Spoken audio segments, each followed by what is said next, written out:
Welcome into Betts Memorial Stadium, where the Cincinnati Christian Eagles take on the Georgetown Tigers today in this Mid-South Conference matchup. I'm James Erpine. He's Mike Matthews. We'll be with you this afternoon. Rain expected in the forecast, so we'll see, Mike, if the rain holds out for this. I'm hoping so. We've got some cover here, so we're good today. Yeah, I'm really excited about this matchup. You've got a nationally ranked team coming in, playing, first year Cincinnati Christian University football. Let's see how it goes. I'm expecting Cincinnati Christian to come out fired up. You got a ranked team coming in, so let's see how it goes. Cincinnati Christian 0-3 on the season, 0-2 in the Mid-Southeast Conference standings. Georgetown has yet to play a conference matchup yet. They're 1-1 on the season. They lost last week. And David Fulcher knows how big of a game this is, the first year of the Cincinnati Christian program. You have a national ranked team playing them at home. Our own Rob Roberts caught up with Coach Fulcher and talked to him about the matchup, about the importance of it, the game plan, and so much more. So let's go on the sidelines with Rob Roberts. Now joined by head football coach David Fulcher, and after a couple tough weeks on the road, you come back home to Betts Memorial. Talk about the attitude and the focus of your team headed into week 4. Well, our focus is like it was at the beginning. Stay consistent, play the football game the way you play it, practice it, and continue to get better. Now on the offensive side, you're going to make a change at quarterback and go with Braden Walmendorf. Talk about what he brings to your offense. Well, Braden is an excellent quarterback, and I think there are some things that Braden does that other quarterbacks don't do. But we just don't want him to make mistakes, don't want him to take too much pressure, and just play football and control the offense. Now on the offensive side, we know you want to run the football and control the clock. You're going up against a very good Georgetown defense, giving up just 70 yards a game on the ground. How do you penetrate that and flip that into your advantage?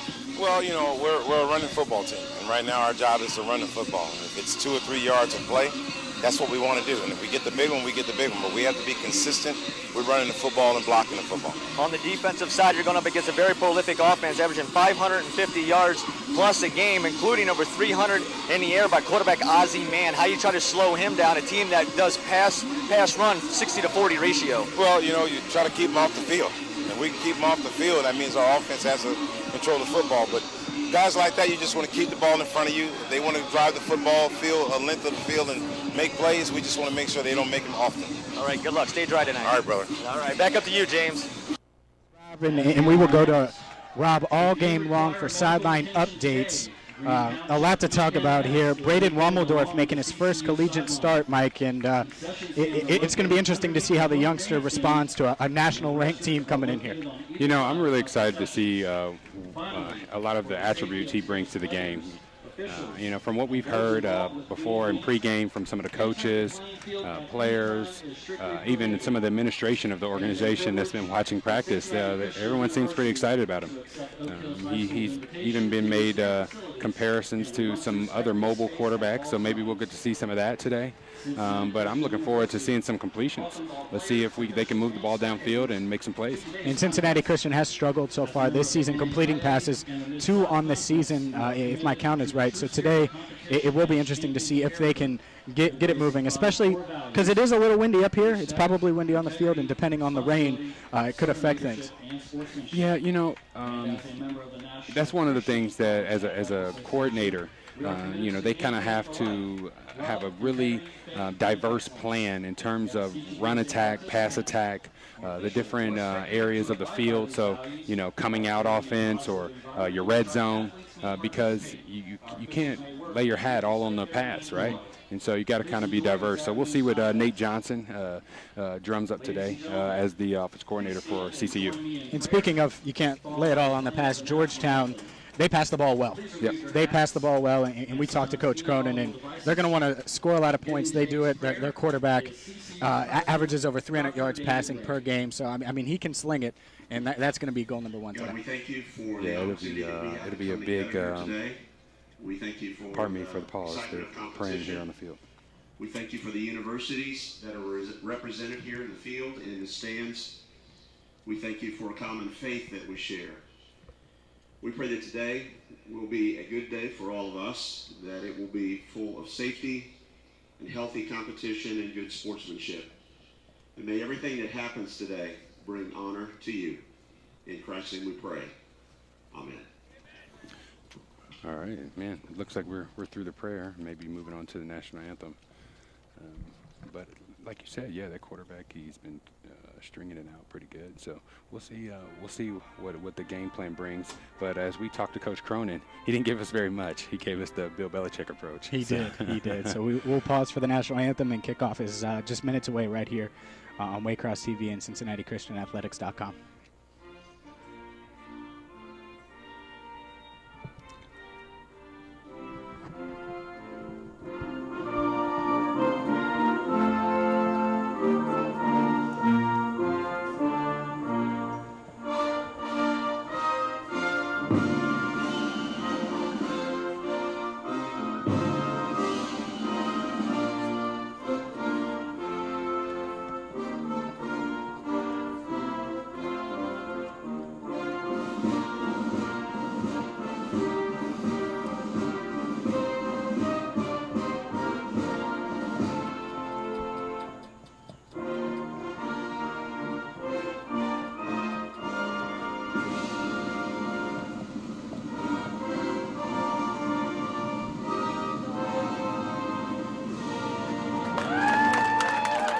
And here we go. Hey, that's what I'm talking about right there. After they play the national anthem, it's time to party. It is. It's game time. It's game time. It is game time, and like we said, it could be a high-scoring matchup. Georgetown set to receive, Cincinnati Christian set to kick off. So we'll get a test early on, or the Cincinnati Christian defense will get a test early on, and we'll see this high-flying Georgetown offense led, and we already talked about him, by senior quarterback Ozzie Mann, the 6'2", 210-pound senior. Yeah, let's see what they come out with defensively here. See if they're able to sustain that run game. If I were to flip a coin or on the first play, I would put heads on run. First play be a run. That'd be what I would go to. And we talked about that before the game. Is the importance of stopping the run, because you know how well Georgetown passes it, and if you give up the run as well, then it's gonna be really tough to stop them. Yeah, really tough. I mean, because then that run game will then open up that pass, get those guys, get their ears pinned back, running upfield, and those receivers will blow right past those corners. So, Seth Mayer on with the kick. And it sails out of bounds on the right side. That will draw a flag, and Georgetown's going to get good field position to start this game. Yeah, that could have been multiple motivations there, but yeah. So we'll see what Georgetown comes out with, and here we go. And a wide receiver that stood out, and we'll see if we'll mention him, Ross Cox, the junior wide receiver, 6'4", 220 for Georgetown. He's number 19. Keep an eye on him, folks. We'll see. We'll see if he makes a great size. Yeah, he stood out right away when we were on the field. Yeah. So we'll see. I believe he's also a transfer to Georgetown. So I'm sure they're going to be looking to use that very big weapon they have in the wide receiver. Was out of bounds, resulting in a penalty. As Ozzie Mann jogs out, and they break the huddle, and here we go. Looks like he's... Look, 3 wides to the right. Possible passing set, but I'm betting run. Oh, there we go. Quick screen pass to 19. To the guy we just mentioned.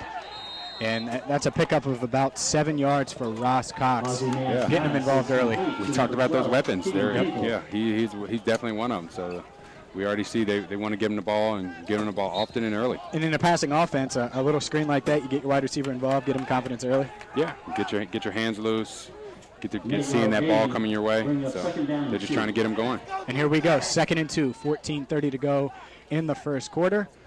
Man in the shotgun, man. And it's a handoff, right side. And he's going to get up, it's down actually to the 49-yard line into Cincinnati Christian territory. And that'll be a first down for Georgetown.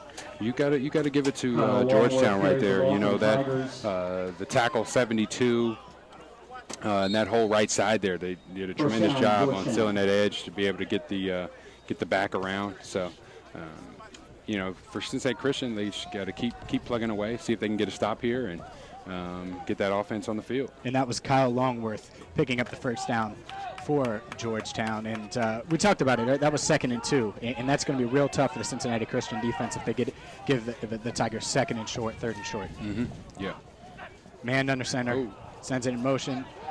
Looks like we had hands an off offside. left side. There's a possible offsides. Look like that may be declined. Handoff left side, and that's to number 4, Joe Gansey. The 5'8" junior whips around the left side, able to pick up the first down to about the 35-yard line. Yeah, it was a nice run play. Made a move there in the secondary to free up a little bit more yardage. You know, again, good job by Georgetown, but you know, as CCU, we need to get a stop here. Getting slowly approaching that red zone area. You are. They actually got it down to the 33-yard line. It was an offsides call on Cincinnati Christian. That penalty obviously declined by the Tigers. So here we go. Ozzie Man in shotgun. One back next to him. Sends another in motion. And here's a pass. It's a little screen play. There he goes. Up the left side, and he's going to take it all the way to the end zone. And that is number 22, it looks like. And he scores the first touchdown of the game. And if you're Cincinnati Christian, that is not what you wanted to see this early. Well, it was a well-executed play on behalf of Georgetown. That receiver that we talked about, number 19, he had a heck of a block off that left side there to free up the running back to go down the sideline there. And my former line of work, we called them pancakes. So it was a well-executed play by Georgetown. But let's see what CCU comes out with from the offensive end. And that was number 22, J.J. Jude. Georgetown rolled out 3 different running backs on that drive. The senior scores on that play. So quick drive here, 13:22 to go in the first quarter. Georgetown with a quick 7, and Cincinnati Christian set to kick the ball there. And so far they showed a variety on offense. It wasn't just throwing it downfield. They mixed it up with some motion, some runs, and everything was kind of short, and they got one big play out of it. Yeah, I mean, there was a couple big run plays and resulted in first downs. Started off with a pass play that resulted in a short 2nd down yardage. You know, the screen, ultimately just, took them on in. The thing about it is they perfectly executed, and from a defensive perspective, we saw the looks. CCU saw some of their different plans of attack. So moving forward, it'll be good to see how we match up. Darian Pryor and Jay Horton back for the Eagles, waiting to return this kick. Yeah, and another thing was that coverage there. That coverage we saw was it looked like 2-man, and so with that coverage, that's one of those coverages that's kind of dicey against the screen, because a lot of times if the receivers are run downfield, corners run and turn their backs. If a tight end runs, if number 2 goes vertical, which is a tight end, then most likely that pulls a linebacker out of there. So it was, well-executed play. Here we go, and we have the kickoff. And that looks like it was good return. Horton? Yeah, it was a good return up to the 32, 33-yard line. And that Horton wasn't back there, actually. And that was number 5, Gerard Ferguson, the running back. So he gets it, puts them in good field position up to the 28-yard line. And here we go, Braden Wommeldorf making his first college start here. Had some success last week. We talked to some players who very confident in his abilities, and gets an opportunity to showcase his talents here. There we go, a little shift. He's going to start under center. Different look. Yeah. Start off with a handoff, and it looks like it's going to get met right about at the line of scrimmage for no gain. Jordan Frost on the carry. Yeah, Jordan Frost on the carry. Like they try to give him a different look there. With a little shift. But let's see what they come out with. It's always good to get a sense of where the defense is with a nice run play. So.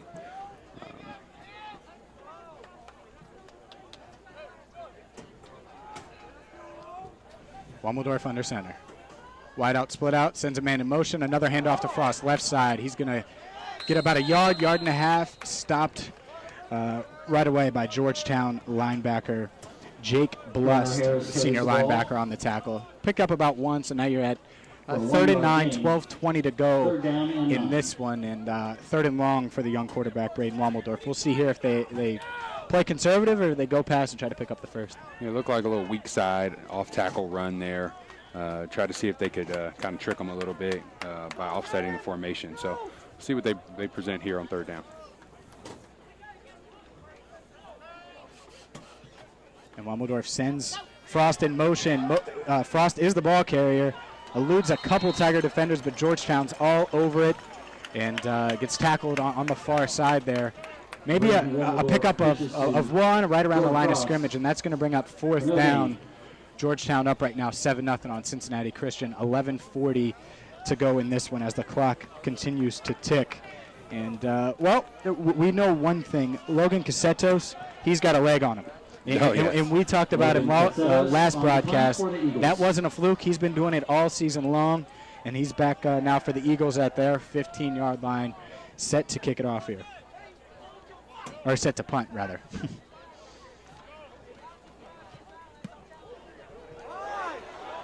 Wow. Great punt again. Wow.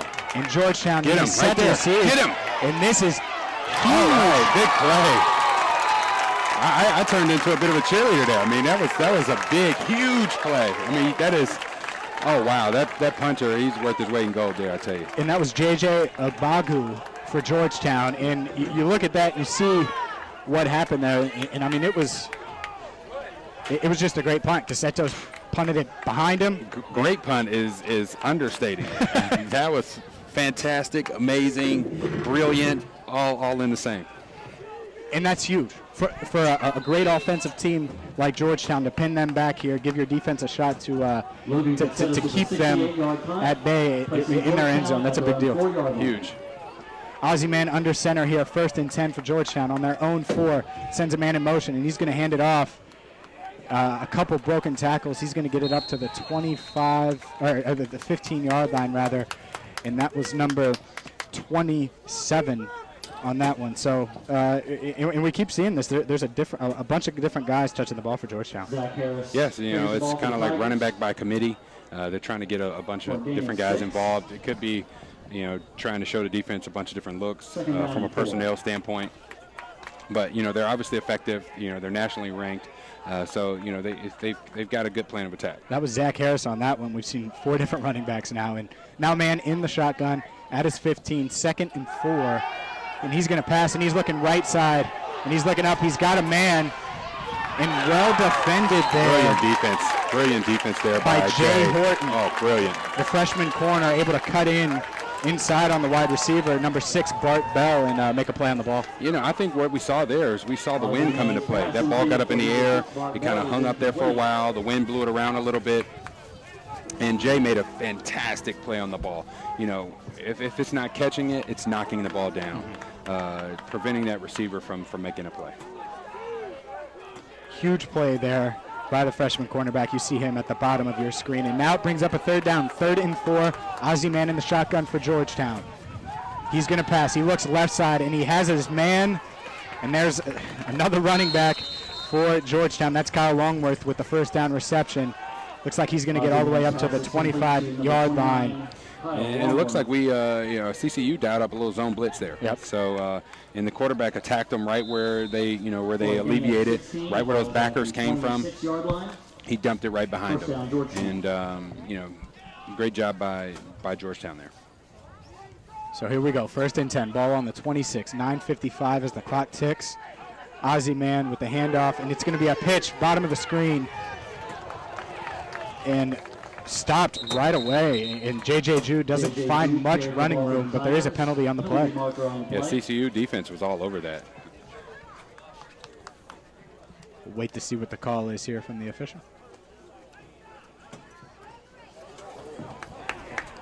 Personal foul, chop block. Illegal block by Georgetown. And that's going to back him up here. Most definitely.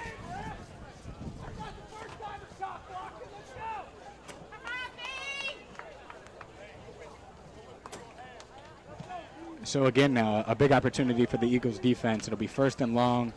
Kind of a chance here to get off the field, hopefully. Yes. In their case. Yes. Let's let it play into their advantage. No big plays here.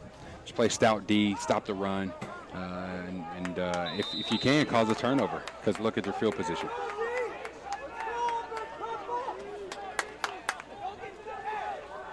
All right, so here we go. Man under center. He's at his own 14-yard line. And he's going to drop back the pass, and it's actually a draw up the middle to 22, J.J. Jude. Eagles defense all over it. Only gets up to the 15-yard line on the left side. 2nd and 20. I tell you, it makes it hard. Yep. It makes it hard. This is big for CCU. They get a stop here. It could be a momentum swing for them. It could be something that carries in. And to be honest, I saw the punter of Georgetown. I don't think he's of the quality of CCU's punter. So I don't think we have anything to worry about there. And you have Georgetown backed up. If you can get a stop here, might have good field position, give your offense a jump start. Most definitely. So here we go. 2nd and 22 in the shotgun. Georgetown in the shotgun. Man takes the snap. And he looks to run, scrambling up the middle, but CCU all over it. And a bunch of defenders as man bounced off a few guys. Then he took a shot. It was just ping pong there. Yeah. Pinball machine. That's exactly what that was. A bunch of guys bouncing off of each other. Looks like we've got a man down here. So. Cincinnati Christian player injured. I can't see his number from here. Guys, that's a big old number 99. That'd be a huge loss if he's out for a while. And then you guys were talking about the advantage in the punt game for CCU. How about Logan? He ranked 6th in the in all of the NAIA, 42.4 yards per punt. That's big time. It It surprised me. I'm surprised he's not 1st or 2nd. I know. I was actually kind of surprised. I think we need to check that stat. Yeah, come on, NAIA. No. and that's Rob Roberts on the sidelines. I don't know where Rob got that stat. He may need to double check. Did he Google that? Come on. And that's James Johnson as he's walking off the field. Appears to be okay. Maybe just a little shaken up, but. Rob Roberts, I appreciate the hint there, and we will kick it down to Rob all game long for any injuries, any sideline updates, along with our halftime interview as well with Coach Fulcher. So we got 8:36 to go here. Clock stopped. 3rd and 16. This is a big play now on the 20-yard line for the Cincinnati Christian Eagles defense. Ozzie man for the Georgetown Tigers in shotgun. He takes the shotgun snap. He rolls right, and he's looking. He's got a man. He throws it. And it is caught, and I think it's right at the pylon. We'll see where they mark it. And it's caught by number 6, Bart Bell. And it looks like it's going to be right on the 1st down line. We'll see where they spot it. It looks like they're giving it to him. I mean, he ran a classic, what we call a stick route. There is no depth or distance to it. The depth or the distance is the actual yard marker itself. Just run there and turn? Run there and turn. And that's exactly what happened. Usually you go a yard or two pass, come back to the ball, and that's exactly what number 6 did there. You know how there's always, and you know this for sure, there's always a game within a game. I think Jay Horton and Bart Bell, this is going to be a battle all day long. So far it's 1-1. Yes, yeah, most definitely. And they're 2 very athletic young men getting after it here on a Saturday afternoon. Yep. Both fired up equally. So let's see what that matchup brings us. And they did give the Tigers the 1st down there, so it will be 1st and 10. Georgetown on their own 36-yard line. 8:15 to go as the clock continues to run. Georgetown up 7-0 here in this one. This is the Tigers' 2nd drive of the game. And quarterback Ozzie man in the shotgun, wipes his hands, and here we go.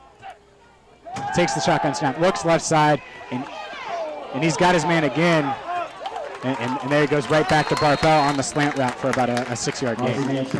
Yeah, it looked like we were in a little softer shell coverage there, and Georgetown kind of took advantage of it. Perfect play, perfect time. CCU remained consistent. They did a heck of a job on the first couple plays of this series here, stopping the run. Let's see if they can continue to do that moving forward. I will say this for the Eagles defense. So far, there's been a lot of gang tackles. There's been a bunch of guys flying around to the ball. That's what you want. You want to beat them up. You want them to pay for it. next time they catch that pass, they know they're going to get gang tackled. That's what you want. And here we go, second down, and man is going to hand it off out of the shotgun, left side. And that looked like it could be a huge gain for J.J. Jude. Instead, Jude gets just enough for the first down, but a great tackle by the Eagles in the open field. Yeah, Michael Wilson did a fantastic job there. Coming up, making a play. That's one of those old adages. You tackle them and then you kind of hog tie them, and that's kind of what it looked like there. He wrapped those ankles up and he brought them on down. So 1st and 10, ball on the 46, 6:59 to go as the clock continues to tick. 7-0 Georgetown. Man takes the shotgun snap. He's looking to pass.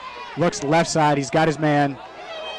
And there's a fumble, and it is recovered by the Eagles. And that's up to the 47-yard line. And that was Kyle Longworth on the fumble. And I'm trying to see who recovered it here. And that was number 22 for the Eagles, Michael Wilson. Again, and there we go. Back-to-back plays by Michael Wilson. And I'll tell you what, that's why you play the game. That's exactly why you play there. Every game has its own dynamics. A nationally ranked team comes in to play a school with their first year of football in Cincinnati Christian. That's why you play the game every Saturday, every week, because you never know what's going to happen. And guys, the best thing about that, the play before, Coach Fulcher challenged his DBs, said, come up, bump and run, punch them in the mouth. If they're going to beat us, they're going to beat us over the top. They're not going to dink and duck us all night. Oh, it's fantastic, yes. And that's exactly what they did there. And here we go in Cincinnati Christian with the handoff. Pick up of about 1. So we have yet to see a pass play yet from freshman quarterback Braden Wommeldorf. So here we go. It's 2nd and 9, 6:20 to go, ball on the 49. I'm guessing in the next couple plays we see a pass here. Yeah, you know what? We'll kind of see how it is. I think they've kind of got it looks like they have the win at their backs, too, so maybe to their advantage here. Wommeldorf sends Frost in motion, and it's a little read option. He's going to keep it himself and get it up to about down now to the 48-yard line, take it into Tigers territory. And it'll be 3rd and medium here for the Eagles. It looks like 3rd and 6 or so. It looks like a manageable 3rd down. We'll see what they drum up here. You can go hitch, you can go slant, you can do a number of things. You can roll out, you can do a little bootleg action since we are a mobile quarterback. Let's see what Nate Johnson dials up here. And it's actually going to be 3rd and 5, ball on the 47-yard line. They have to get it down to the 42 of Georgetown. Wommeldorf sends Frost in motion. And it's a handoff, misdirection, and he's going to pick up the first down and more all the way down to the 27-yard line. Huge play there, and that's exactly what you do. You dial something up like that, and Ferguson gets the first down with the misdirection. Oh, that was huge. That was a great play. Great play ball call by Nate Johnson there on the counter. Fantastic execution by the offensive line. Brilliant running there by Gerard Ferguson. First down is what you want here. I think they could smell the end zone. What do you think? They are certainly close, 26 yards away. Frost in motion again. And it's going to be a handoff right up the middle. And he's going to get a couple yards here. That was to number 34, Garner Harris, right up the middle. Looks like they're going to mark him at about the 23-yard line. So about a pickup of 3 yards. A pickup of 3 yards here on first down. Hey, offense that averages 3 yards a carry. You're talking first down every time you run the ball. So, so keep running it, keep pushing forward, and that's kind of actually really it's 4 yards is what you want. But in the NFL, if we got 3 yards a carry, we felt pretty confident about that. 4:27 to go here in the first quarter. Georgetown leads 7-0. Cincinnati Christian driving. Wommeldorf sends Frost in motion again. Another handoff to Garner Harris, and it's stuffed as soon as he gets the ball by 2 Georgetown defenders, mainly number 51, Max Nussbaum, the outside linebacker, with the big tackle for the Tigers. Oh, yeah, they sniffed that one out. They were all over that one. And it looked like a similar play that we ran in the previous series. Just a little off-tackle, weak side run there, and they were all over it. So here we go, 3rd and 8. Big 3rd down for the Eagles here. The ball on the Georgetown Tigers' 24-yard line. 2 wide receivers at the top of your screen. Frost on the left side. They've been sending him in motion. They do again. And Wommeldorf, he's going to keep it, and he's going to run it up the middle. and he's going to be just a couple yards shy. It looks like a pickup of 6 or so down to the 18-yard line. Yeah, it looks like they're debating whether they go for it or not here. I don't see a change in teams here, so it looks like we are possibly going for it here. And that's why you maybe make a run play on 3rd and 8. Try to get a chunk of it here. Now it's 4th and manageable on the 18-yard line. Huge play here. I'm interested to know whether they go run here or do they go play action. You got to expect the Tigers are thinking run. Yes, most definitely. So the Eagles have run the ball on every play, and we've seen this formation. They've been sending Frost in motion. Wommeldorf sends Frost in motion again, and here we go, and he keeps it. And we'll see where they spot it. Looks really close. Georgetown celebrating. It looks like he might be a little short. And he is as Wommeldorf walks off. And we talked about his running ability. Tough pill to swallow there. Tough pill to swallow. You got some momentum.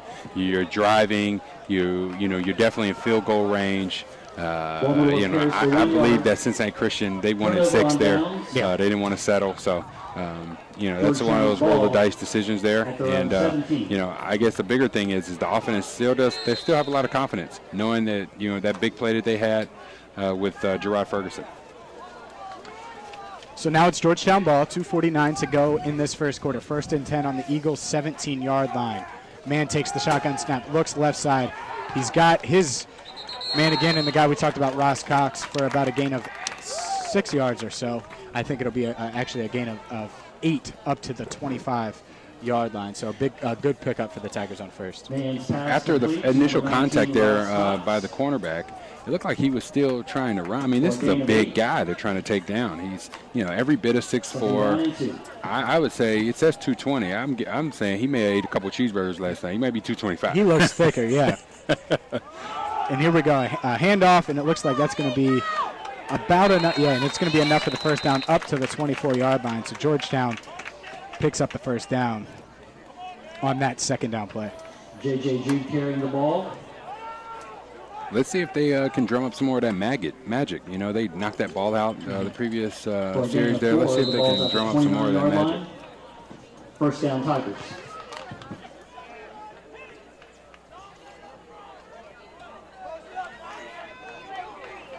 Man under center, hands it off, and this is again to Kyle Longworth on the right side a little bit. Penalty flag down, gets it up to the 34-yard line.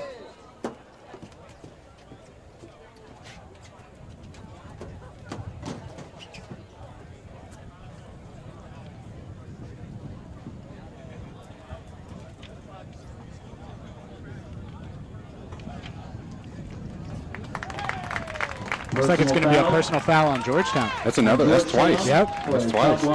Those are devastating penalties for an offense. So I'm sure CCU welcomes them as long as the players stay healthy, but Georgetown's got to get that under control. They do. I mean, those can be drive killers, and on a first down like that, to have a chop block, now it backs you back up, and Cincinnati Christian will have a shot here at 1st and 20. Ball is placed at the 19-yard line. Repeat first down. Coach, he has to be excited about this. I mean, this is the 2nd time you've got him 1st and 20, back him up. And this is going to be play action. Man, he's looking downfield, and he's got his man up to the 36-yard line. A big hit, completed it to his tight end there in number 89, and that's just one of those things where great execution. Yeah, great execution, but we saw Jay Horton come up and make a nice play there. You heard a little ooh in the crowd. Definitely had a big hit, but it would have been nice if he would have made it 10 yards before that spot where the ball is now.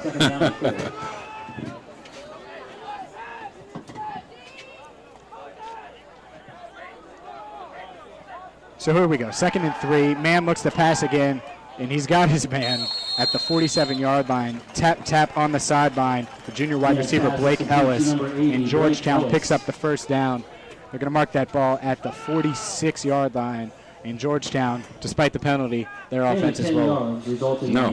Most definitely. They definitely didn't let that hold them back. Had a big play on first down, and they've continued to move the chains throughout the series. So let's see what they present to us now. It looks like a double, two wide look there. And man, in the shotgun, he's going to look to pass again. He's looking downfield, doesn't have anybody, throws off his back foot, and that was a dangerous throw, almost intercepted and incomplete. And dangerous throw there by man. It's a big hit on the quarterback as well. I mean, that's what CCU wants. They want to get him a little nervous back there. They got a big hit on him. He also made an error throw. Let's see if they can continue to get this pressure on the quarterback. Number 16, Macau Marble, the freshman, 6'4", 200 pounds. He was right there, and he definitely wanted an interception on that one. Just 41 seconds to go in this first quarter. Ball on the 46. Georgetown driving, 2nd and 10. And it looks like we have movement. And I'm going false start here. That's what it looked like to me as well. I'm going false start. Let's see what the referees come up with. And Cincinnati Christian clapping, and it looks like it is going to be a false start. So this is going to back up the Georgetown Tigers, and it'll be 2nd and 15 on their own 41-yard line. So 3 penalties from this nationally ranked team so far. They have 3 penalties, and that's helping the Eagles' cause. Down and 15. If this is only to the advantage of CCU if we take advantage of it, right? I mean, they literally have to capitalize on these errors. The 2 times that they've been 1st and 20, they've gotten first downs. Let's see if they can take advantage of it here on 2nd and 15. 2nd and 15, ball on the 41-yard line. Man in the shotgun again. And he takes the shotgun snap. He looks left. He's got his man complete, but that's ball, and they're going to mark that down as the ball pops out. That was completed, though, up to the 45-yard line, so not a huge gain, about 4 yards or so. So there you go, and that's the beauty of it. And that pass was complete to Joe Gansey. But you look at it, now it's 3rd and 11. So that's how important that penalty was.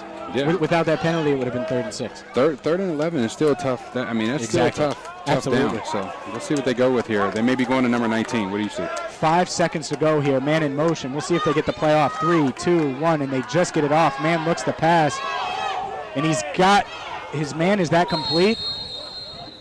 And it is. It's complete to number 6, Bart Bell. He has 3 of 4 receptions on the day by my count, and it's right at the marker again. That's going to be close. Looks like they may have to measure. They may have to measure. That's going to be real close. He's going to be about half a football short of that. So, Rob, what do you say? You think they're going for it here on 4th down if they're short? Oh, they're going to go for it. And then on that last time CCU went for it on that 4th and 2, Coach Fulcher didn't even think twice about it. As soon as they said 4th down, he goes, offense, stay out there. You're getting the yards. And that'll do it for our first quarter here at Betts Memorial Stadium. Georgetown leads 7-0 in a big 4th down coming up for the Cincinnati Christian Eagles defense as the teams switch sides. And so far, partner, what do you think about the first quarter of action? I thought it was a great first quarter. I thought CCU kind of held their own. They made a couple big plays there, getting down to about the 20, 21-yard line, 19-ish yard line, but all to come up a little short on 4th down. So I think if they can build on that the next time they get the ball, make a couple first downs, let's get some points on the board. It'd be good, a field goal even. I take that. I mean, just to get some points on the board, to build some momentum, to let Georgetown know, hey, we're coming out, we're going to hit you in the mouth. And our Rob Roberts was spot on. It's about a half a football short or a football short. So 4th and 1, 4th and a short one here for Georgetown. So we'll see what they do. If they do go for it, I would call it 4th and inches here. Yeah, I'd say 4th and a half yard here. Quarterback sneak, fullback dive. Those are the types of things you look for here. We used to drum up different types of wham plays, different things like that. So I would say there's a bunch of different options that Georgetown can go to, but knowing that Coach Cronin, he's an old school guy, I'm betting on quarterback sneak here. Well, man certainly has the size to do it. He's 6'2", 210. Get behind that big offensive line. Center Kyler Kendall, who's 6'2", 265. Austin Rice, 6'4", 270. In his other guard, these weights were taken like 2 years ago. These guys look so much bigger than in that. warm-ups, they looked huge. Yes, you're right. Yeah, these weights are I think they're a little off. You need to add 10 or 15.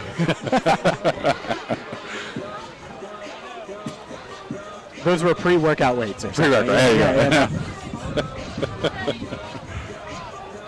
So the measurement crew comes off the field, and the teams begin to take the field, and this is a big fourth down. You talk about momentum swings. This could be a huge one to start the second quarter for both teams. Yes, huge play. I think CCU sideline will erupt if they were able to stop them here. Erupt. So it's 4th and inches. Only one wide receiver out. They're going to bring the big guys in. Man, saying something to his running backs. Now he's going to go under center. And here we go. And it's a handoff, and it's going to be enough. And he's going to take it all the way to the 40-yard line. That actually was pretty interesting there. I mean, one of the linebackers hit it on a run, and he was so close. He got an arm on him, but, you know, again, that's not enough. And Georgetown was successful and got the first down. So here we go. 1st and 10, 14:53 to go as the clock begins to tick here at Betts Memorial Stadium. Man in the shotgun. He has a running back to his left. He's got his star wide receiver, Ross Cox, at the bottom of the screen. And he's going to pass, and he's looking for Cox.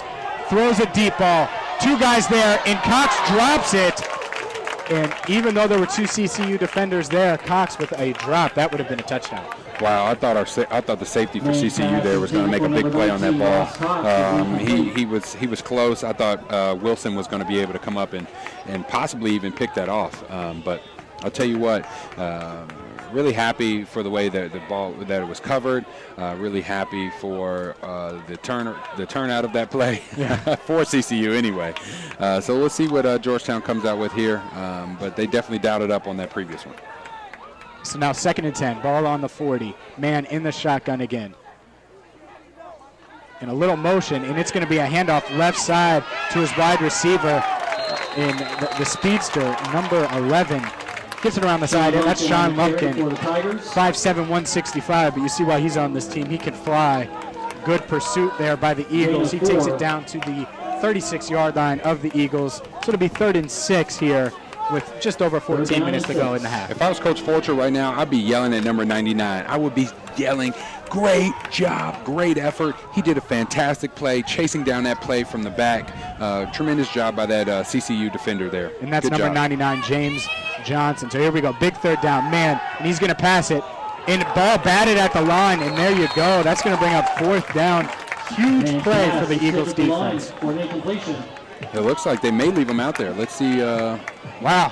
Let's see what Georgetown does here. Doesn't look like they're blinking. Man goes, looks, and maybe that's what you do when you're number 18 in the country and you got a senior quarterback and you believe in your offense. They're going to go for it. They didn't hesitate at all. And this is a tough area too. I mean, it's right on the it's right on the fringe area. Can't kick a field goal, it's kind of tough area. So man, not in shotgun. He's under center here. And he's going to look to pass, looking right side. He throws it up, and he goes to his go-to player, Bart Bell, and this time unable to connect with him. Threw it a little high, and Bell unable to bring it down. Big play. Ball sailed there. We felt the wind blowing during that play there. A lot of strong wind, so I'm sure the quarterback tried to overcompensate there. And what a win for CCU there. That was huge. Huge play. He's Mike Matthews. I'm James Rapine. Rob Roberts on the sideline with you today for this matchup, Cincinnati Christian versus number 18 Georgetown here at Betts Memorial Stadium. 13:43 here to go in the second quarter. We're on CCUathletics.com and Waycross TV. So here we go, a big spot now for Braden Wommeldorf in the Eagles defense as he sends Jordan Frost in motion. It's going to be a handoff going to Garner Harris, and pretty stopped right at the line of scrimmage. Yeah, definitely stopped there. I would love to hear from Rob right now. I want to know what the sideline feeling is. That was a big play for CCU. Yeah, what was it like down there, Rob, when they stopped him on 4th? Well, the sideline blew up. Of course, you talked about Big 99. He made the big play on on third down, able to track him down. You're also talking about a gentleman that played at Mississippi Valley State, so he's played some D1 football, able to track him down, but the sideline just erupted. They're ready for this offense to do something. Speaking of the offense, when they came off the field, they talked about finishing the blocks along the O-line to give these running backs some lanes. Yeah, I would agree with that. Definitely got to finish the blocks, forward lean. Let's get those guys moving. A fumbled snap, and the Eagles turned that into a positive play there, and that was Jared Ferguson, and we've seen him on a big kick return already today. Broke a couple tackles. It looked like it was going to be a bad play as Wommeldorf fumbled the snap with the center snap exchange, but he picks it up, gets it to Ferguson, and they turn a negative into at least a little bit of a positive. Yeah, a little bit of a positive. That was nervous there. I was squirming up here in my chair, but that was, that always makes me nervous. Ball on the ground. Yep. That's never what you want as a coach. So I'm sure Coach Fulcher was having that same nervous twitch as I was. From a potential turnover or a 3 or 4 yard loss, they turn it into a 2-yard gain here. 3rd and 8 on the 38-yard line. First pass of the game, Wommeldorf rolls out, and he looks, and it is batted down. He was that pass intended for number 17, Peyton Payne. Intended for number 17, Peyton Payne, is incomplete. And here comes number 15. Yes, and I will say this though, 4th and 8. I'm glad that they. And it was almost a completion there. It was a good chance to test. We're a quarter into this game. Why not see what Wommeldorf and the wide receivers can do? Well, I'll tell you what, Logan is an all-star player, so I'm looking for a 70-yarder here. I Why know. not? Let's just go. Hey, if he kicks a 70-yard here, I'm going to get his autograph after the game. So, Logan, there you go. And Logan, a high snap, and that resulted. He was worried about it getting blocked, so gets it down to about the 36-yard line or so. And it was a high snap, and there was someone in the backfield right away. High snap, a lot of pressure. No blame on him there. He got the ball out. That's the main thing there. You want to get the ball away. When you got, folks on your feet, as kickers would like to say, and punters, folks are on my feet. He got the ball out, and it looks like there was still positive yardage there. Not quite his average of 42 yards. No, not quite his average. So maybe these type of situations are why he's ranked 6th. Boom. So Rob's stats were right. It was just, high snaps or something like that, or stopping the big leg of Logan Cassetto. So here we go. 1st and 10 on the 36. Man rolls out to the bottom of the screen. He's looking deep, and he's got his guy, and he's going to catch it this time. And number 19, Ross Cox, with a huge gain. And he dropped one earlier that would be a touchdown. Cox doesn't do it here. Got behind the CCU defense for a huge gain. So there were some few variables that we missed there. There was no pressure on the quarterback, right? And the defensive back, the receiver had 2 steps on the defensive back, so he was able to make a clean catch. So clean catch, no pressure on the quarterback, and that was the end result there. CCU, they're doing a great job. Just continue to be consistent, getting pressure on the quarterback, drawing them into errant throws. But let's see what they come up with here on 1st down. Ross Cox at the bottom of your screen. He just had that big play. Man under center. Number 22, J.J. Jude in the backfield. Sends his fullback in motion. It's a handoff to Jude on the right side. Jude gets down all the way down to about the 2-yard line. There was definitely a running lane there.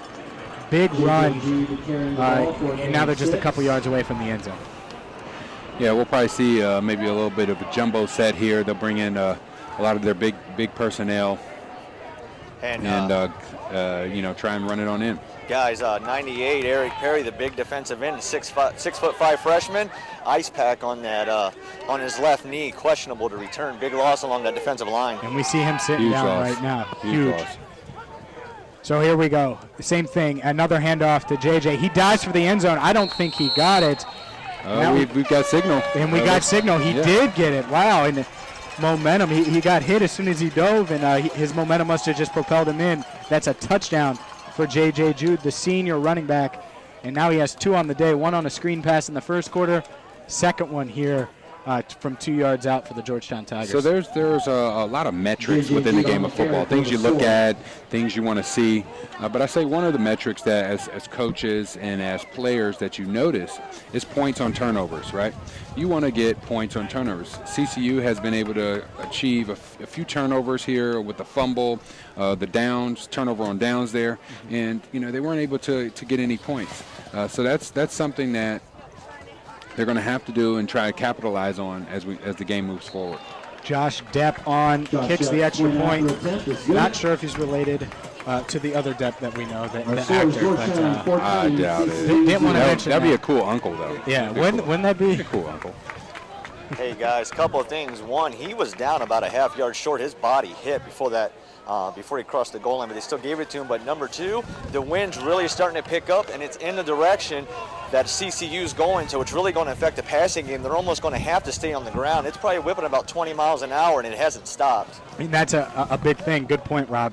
When they switch quarters, they switch fields. Yes. And that can certainly affect it. So you could certainly expect to see Georgetown in the second quarter with the wind not affecting them as much to air it out like they did there to Ross Cox, setting up the touchdown. I want to see Gerard Ferguson. I want to see what he's going to do here. Maybe we'll get a big return here. He's played well. This is the second time we've seen him this year, and he's certainly, when been called upon, been able to deliver for the Eagles. So 10:48 to go here in the second quarter. Georgetown leads 14-0. The Eagles have put together a few drives, unable to get on the scoreboard, and like you said, Jared Ferguson back to return this kick, so we'll see what he can do. He's joined by Darian Pryor as well. And Josh Depp with the kick. And it looks like Pryor's back to get it, and that's going to go through the upright. Wow. That was cool. That gives the fans something to look at, right? Yeah. Bounce off the goalpost. I mean, I was looking too. Yeah, You're making fun of me? I was looking. I guarantee if someone gave him $20, he couldn't do it again. Absolutely. That's a once. He in just every. found out Johnny Depp was his uncle, and he got excited and kicked it. That's what it was about. That's what it was about. 10:48 to go in this one. Georgetown up 14-0. Cincinnati Christian with the ball, dealing with the wind, as our sideline reporter Rob Roberts said. So here we go. And we've seen this set virtually all game. Jordan Frost on one side, usually sending him in motion, and there he is, and it's a handoff, and it is bottled up right away by the Georgetown defense, and that was number 93, Edward Moore, the nose tackle, with the big stop. You have look like two or three different down linemen. So defensive linemen in the backfield making that play. You can't have that. You can't have down linemen making plays in the backfield. Let's see what CCU dials up here, and I'm staying optimistic, and let's see what they can come up with. I'd be interested in your take. How about you just throw one 50 yards down the field to get that ninth guy out of the box and try to open up some running lanes? Well, the wind has died down, so they may be able to do that. And that's the thing is you give the 18th, a nationally ranked defense or a nationally ranked team. They know you're going to run it. They're going to throw 8, 9 in the box and say, all right, let's see if you can throw it. Especially, it's no secret that Waldorf is a freshman quarterback making his first start. Georgetown knows that, so they're going to try to stop the run and make the Eagles as one-dimensional as they can. Well, I'll tell you what, with the pressure that they're getting on the quarterback, you got to do something. Yeah, you got to do some things to try and even open up the pass. I mean, it's tough. In terms of Nate Johnson's philosophy, I believe, he kind of goes by the, open it up with the run. So that's probably what he's trying to do here. But let's see if he airs it out. I know that, we had some communication with some of the coaches before the game, and they talked about some of the weaknesses of Georgetown's defense being on the perimeter and within their secondary.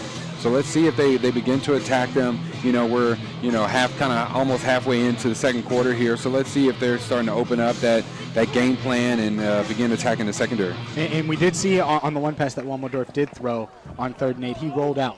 So that's a way to kind of negate the nose tackle and the interior Anytime alignment. you can boot out, roll out, get them out of the pocket, they can see the field a lot better. They can read coverage a little better. So let's see what they dial up here on 2nd down. All right, here we go. 2nd and 13. Waldorf takes the snap, and it is a rollout, and he is going to throw it, and it looks like he might have to keep it. He does, and he fumbles it, and it goes out of bounds. He fumbled it at about the 27-yard line, and there were Georgetown defenders all around him. He wasn't able to set his feet and make a throw, even keep his eyes downfield. This is a good rule thing here. So the ball goes forward out of bounds. They spot the ball where he fumbled. Braden Waldorf Versus where the ball went out of bounds. Because it So fumbled for forward. all the football gurus out there, that's a good one. We might want to Google that. Where is the ball should be spotted? Should it be spotted where it goes out? Yeah. Or where no, I'm not going to question that, refs. They're good. I mean, if you're an Eagles fan, yeah, it should be spotted where it goes out. Yeah. Georgetown saying, no, he fumbled back. Right. Uh-oh. Looks like are they doing some clarification? They're going to talk about it. Uh-oh.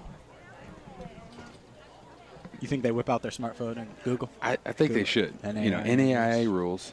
Let's see. Ball goes forward, out of bounds. Ask Is it Siri. where the ball? Yeah.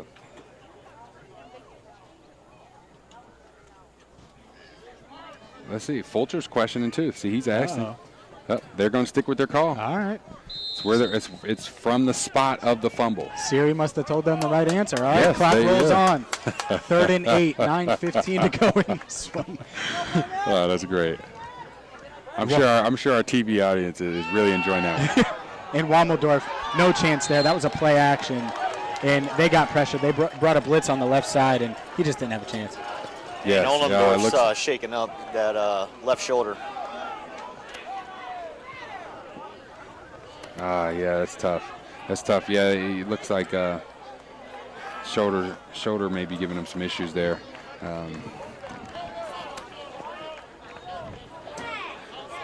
Logan Casetos is out for the punt, and as we know, he's got a valuable leg. So let's see if we can get a good one off here. And he takes the snap. He's able to get into this one. Is windy, though. He gets it, and Georgetown able to return it, but he gets it up to midfield. So the Tigers, with 8:20 to go in the half, are going to get the ball at the 50-yard line. It was a 33-yard punt. And part of it is wind. You're not going to be able to get it picked up right as they went to punt there. So, yeah, I mean, that's a tough scenario. Again, he was able to have some positive yards. The ball's midfield, it's right at the 50-yard line. Defensively, it's not a horrible place to be in. But let's see if CCU's defense can put a stop to the run game of Georgetown. And one good thing, 98 Eric Perry's back in the football game. Well, we definitely like to see that. We definitely like to see that. And that's good, because sometimes when you go to ice down something, that's a sign that you're not going back in usually. Yes, yes. All right, so here we go. 1st and 10, Georgetown. Man takes the shotgun snap. He's going to look to pass, and he's got his guy again. And, again, that's Bart Bell. And that as much as we've talked about Ross Cox in the pregame, it looks like he's got a really good chemistry, Ozzie Man does, with Bart Bell. It's just the sophomore. Yeah, it looked like a little softer coverage there, maybe quarters, and they took advantage of it with a hitch. Very easy play to achieve, and he got a little bit of yards after the catch, and he was brought down by Jay Horton there. 1st and 10 on the 36. Clock continuing to run. 7:59 to go. Man takes the snap. He's in the shotgun. Looks, and he's got his guy that's number 84 with the reception. And, again, they're like a well-oiled machine. Yeah, I mean, these receivers actually are getting pretty physical with the defensive backs. They're trying to stalk them a little bit, get some hands on them. I know we heard Rob say that Coach was getting on the defensive backs about getting some hands on them. It looks like Georgetown receivers are getting physical right back with them. So, here you go, 1st down within the red zone. That was J.J. Agbagu on the catch there. We saw him on the punt return. And this is a handoff left side. Going to go for a few yards there, number 4, Joe Gansey. But Cincinnati Christian with a play. It looks like it's down to about the 13-yard line or so. And Cincinnati Christian, there is a player down. It looks like that's number 99. Yeah, he's grabbing his left leg. Grabbed it pretty quickly, went straight to his knee. And James Johnson's played big today so far for the Eagles. Oh, yeah, he had down a on the field. huge tackle earlier. Great hustle by him today.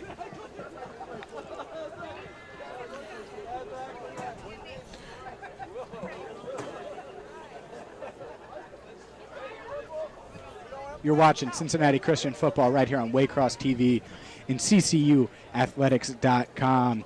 On sidelines, we got Rob Roberts, Mike Matthews, and James Rapine on the call today for you this afternoon. 7:28 to go in the first half of this one. Number 18, Georgetown, leads the Cincinnati Christian Eagles 14-0. And it looks like that James Johnson is going to walk off under his own power with a little help from team doctors and trainers. But definitely favoring his leg as he walks off the field. Yeah, he's walking pretty gingerly there.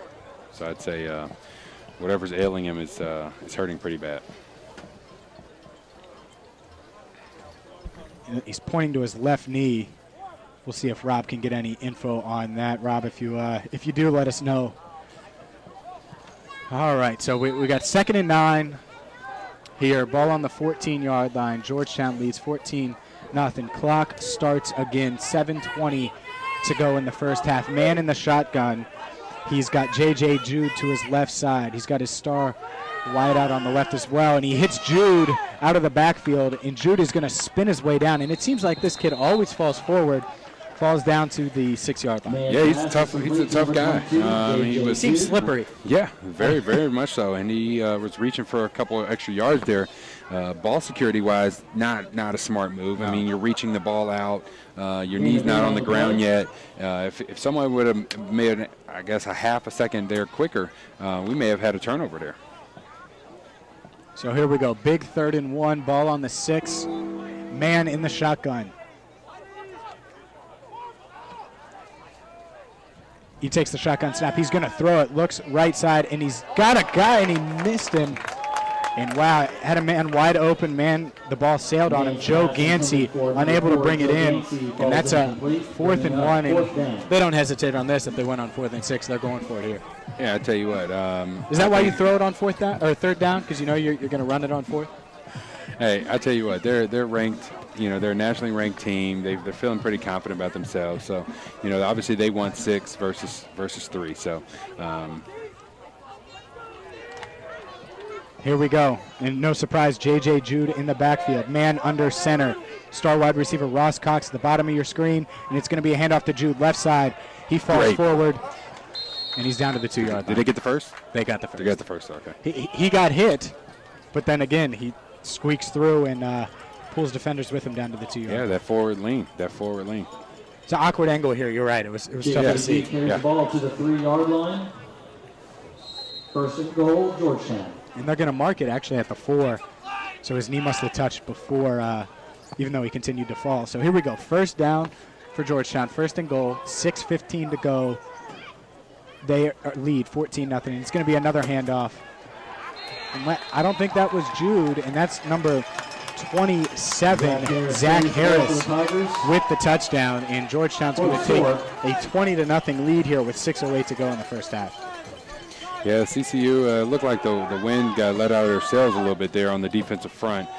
Seeming pretty frustrated right now. They just need to stay with it, keep pushing forward, and have a positive outlook. I mean, it's 3 scores.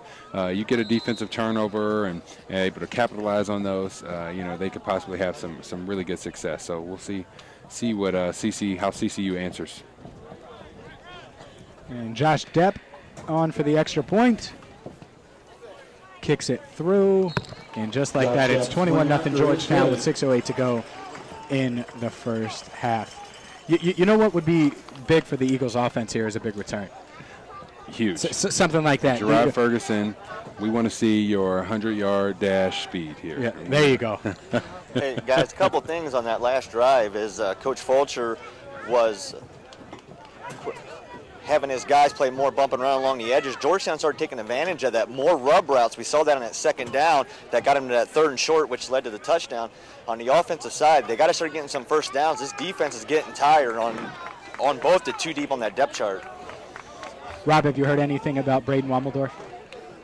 Nothing yet, and JJ is still walking around. He's got an ice pack on his left knee, and he's not putting a lot of pressure on it. Yeah, I see him walking around along the sidelines there, very gingerly. It's that left knee. So we'll keep you updated with James Johnson, the defensive end, number 99. I'm interested to see if Wommeldorf will be out under center here this drive. I'm thinking so. He is. He's just put his helmet on. He's strapping up. He's ready to go in. So there we go. Freshman shakes it off. And here we go. There's the kick. And it's not going to be returnable. So there you go. No 100-yard dash. You can't return it. Josh Depp with his 2nd out of the end zone kickoff. Results in a touchback. Yeah, this is it's a pretty exciting game here. Georgetown's had some big plays and is able to put some points on the board. Let's see if CCU can answer. They certainly were able to create some turnovers defensively. Let's see if they can create some positive momentum from an offensive perspective. And the biggest thing, it's going to start up front, right? Cameron Ashodi, Edward Moore. We've seen big plays from the interior line of Georgetown. So here we go. Wommeldorf under center. Sends Frost in motion. And he's going to keep it. He's going to go to the right side. Takes a huge hit from a few different Georgetown defenders, but he does get it up to the 30-yard line.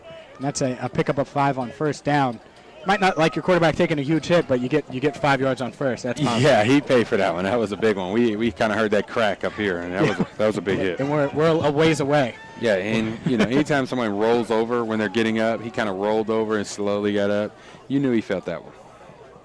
All right, so 2nd and 5, ball on the 30. Clock continues to kick. Continues to kick. 5:30 to go. Tick and click. Yep. Yeah, I guess that counts, right? It could click. Wommeldorf rolls out, looking to throw. Throws downfield deep, and that is for Peyton Payne. Unable to reel it in, and that was high in the air on the defensive play there. That was Brandon Napoleon on Payne, and they did take a shot downfield. It looks like Coach Fulcher was pleading down there. It looks like he's pleading. There was a lot of hands there on that play, which is definitely the case. We'll see if Rob can get any intel. There was more than some hand play, and the whole sideline wanted that call, but they're not going to get it. But definitely a lot of hand play, but if the officials are going to let them play, they're going to let them play. Yeah.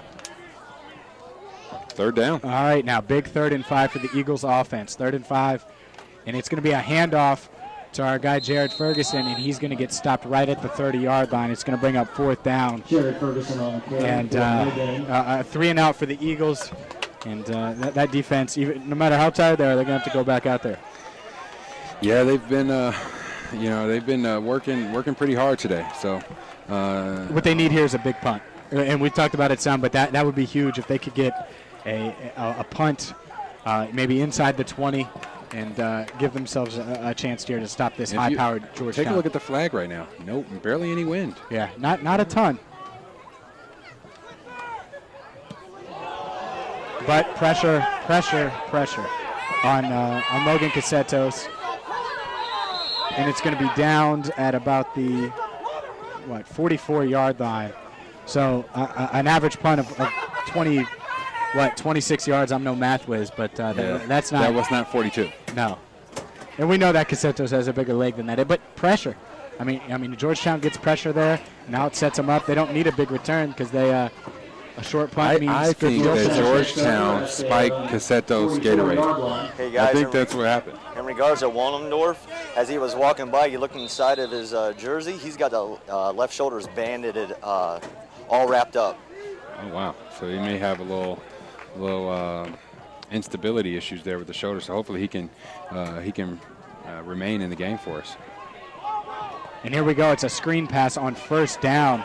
And good pursuit there by Cincinnati Christian. Ross Cox unable to get free. It's only a pickup of 1. You talked about gang tackling earlier, didn't you? Yeah. Oh, that was fantastic. Yep. Everybody to the ball. You see a lot of hustle. That's what you want to see out of a young team. You want to see them hustling and getting to the ball and flying around. So, that type of stuff has to excite the coach. It's not always the X's and O's. It's the little things. And I guarantee Coach Fulcher is really excited about the gang tackling and the persistent effort of his team. There's no doubt about that. Eagles definitely bringing the effort today. Man in shotgun, looking to pass, looking downfield, doesn't have anybody. Under pressure, rolls out, throws, and was that? No, it was not incomplete. Caught. That was intended for number 84, J.J. Abogu, but unable to bring it in. And this is a huge play now. 3:47 to go here in the first half. 3rd and 8. Ball on the 46-yard line. If you're Cincinnati Christian, if you're that defense, you want to get off the field here and hopefully get a break, maybe until halftime, and then into halftime if the offense can put something together. So huge play here as the crowd begins to chant defense as their Eagles. They know how important it is. Georgetown leads 21-0. Man in the shotgun. Wipes his hands, takes the shotgun snap. It is a pass. He looks left side, looks at Abogu again and sails high. And man wanted him to keep running. He doesn't. And that's a freshman wide receiver there, senior quarterback. Looks like they're going to punt. Miscommunication, and they are punting here, and this is huge, a huge stop. I haven't seen their. Have we seen their punter? I mean, we have for extra points and kickoffs. It's Josh. That's about it. So we haven't seen the punter for. Punt? Yeah, punter. Well, this here might we be go. A first. Here we go. Johnny Depp's nephew, Josh, is on for the punt. 3:43 to go here in the first half. Georgetown leads 21-0.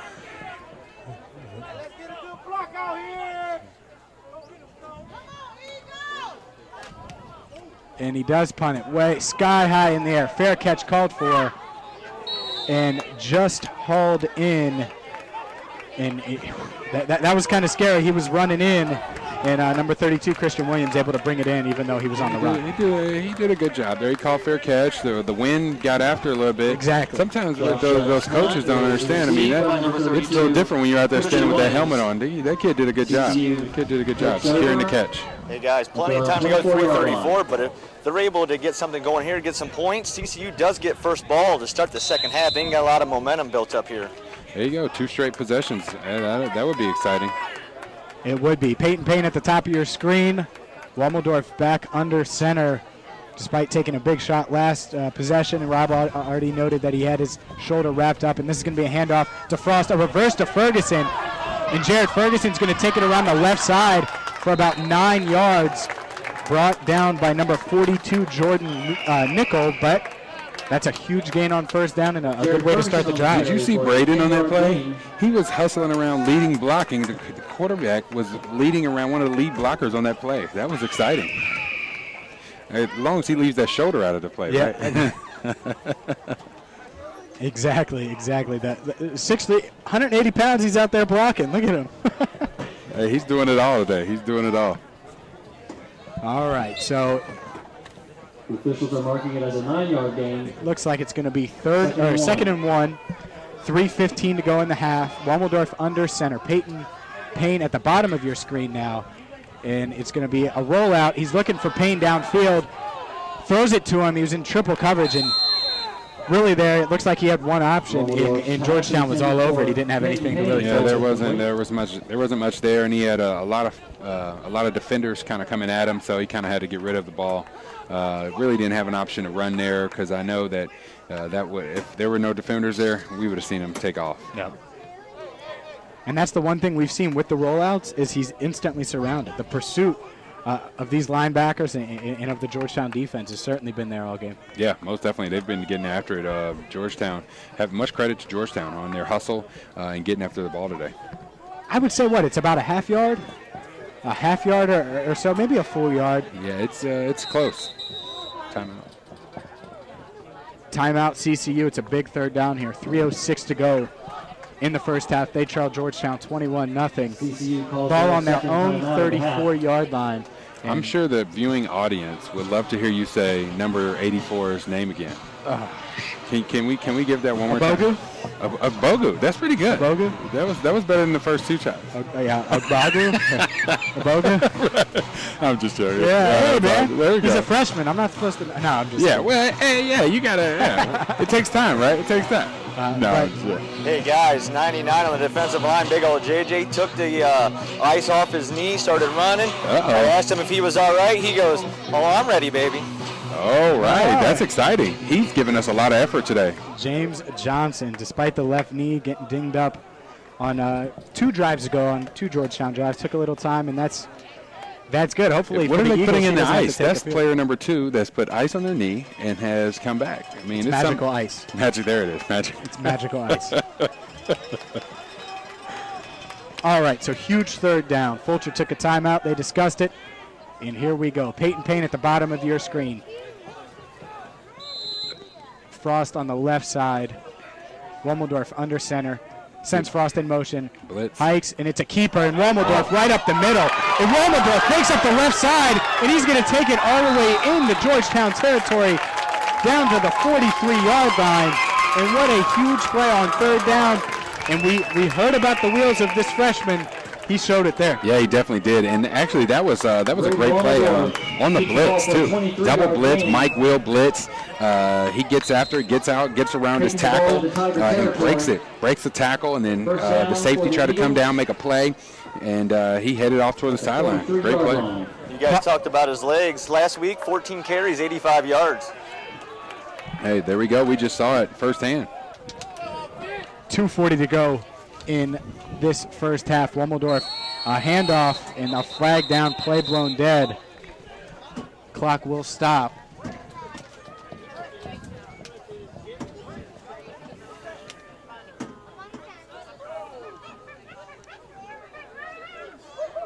And it's going to be a false start on Cincinnati Christian, so that's going to back it up to the 48-yard line. Yeah, it's not too many whistles that'll blow the ball dead. Exactly. Yeah, so it can only be one of certain things. They call it timeout or something like that. You know? Exactly. So here we go. Clock will continue, or play will continue. Clock stops at 2:37. First and 15, ball on the 48-yard line, and now first and long. And if you're CCU, you want to get some points up on the board before halftime. You have just over 2 minutes to do it. As soon as possible. As soon as possible. And the clock does start now as CCU breaks the huddle. Wommeldorf under center. Peyton Payne, number 17, at the bottom of your screen. Frost in motion. Wommeldorf is going to keep it, and he's going to get it down to the – Wommeldorf is going to keep it and get it to the 45-yard line or so. So a pickup of about 3 yards. Gets most of that 5 yards back they lost. Looks like it'll be 2nd and 12. As the clock approaches 2 minutes here. Yeah, what I'm seeing is a lot of bump coverage, a lot of man on the outside. They're loading up the box. It'd be good to see if they can make a play here in the air, whether it's some type of stop and go play. Usually those are some good type of plays. If you look. And Wommeldorf going to keep it up the left side again, and they found that is working. And he gets it down to the 39-yard line, a pickup of 6, and now it's 3rd and manageable as the clock, 90 seconds to go here in the first half, 3rd and 6. Yeah, they're definitely loading the box up, and CCU's having some success there with the option play with the quarterback. So, much credit to the offensive line there for their hustle. CCU huddles up. There's 1:15 to go in this half as the clock continues to tick here. Wommeldorf under center, 3rd and 6, big play. He's going to roll out to the left side, looking to throw. Does throw for Payne, and it is not catchable. So 1:02 to go, 4th and 6, ball on the 39, and it looks like they're going to bring out the punt team.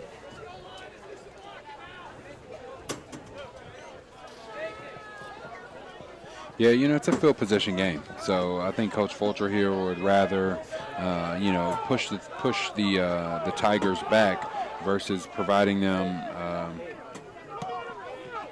That actually was really an interesting play there. And Casetos with the punt down at the 15-yard line, and 55 seconds to go here in the half. And absolutely, so Mike, because Cincinnati Christian gets the ball after halftime. Yeah, there was a lot of commotion going on there. I think. Coach Fulcher wanted a call there, and he's pretty frustrated that he was unable to get it. I'm not sure if there was something with the clock or whether it was an infraction on Georgetown, but he was pretty adamant that there was something going on there. Still talking to the officials about it.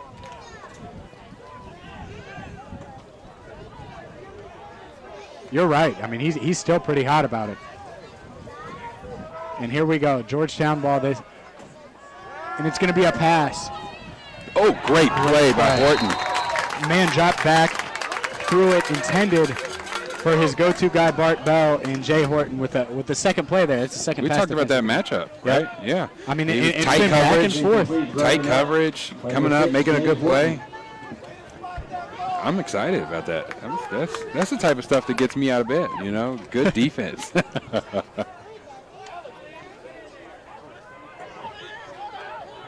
All right, so.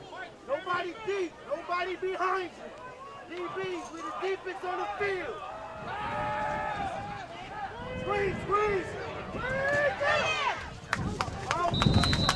All right, so there a little screen pass there on 2nd and 10, and now 30 seconds to go, and Georgetown taking their time. It's not looking like they're in the hurry up like they're trying to score here. They might be trying to get to halftime.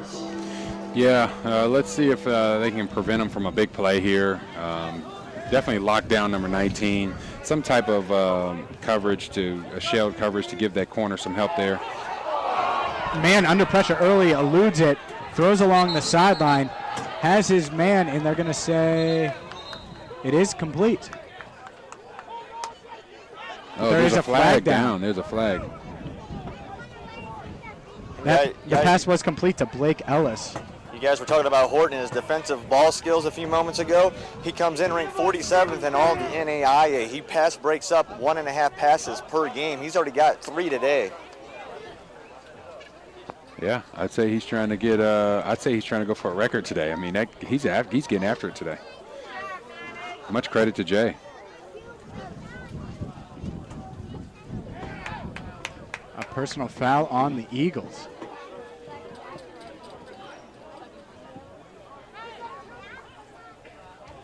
And that will CCU commits a personal foul.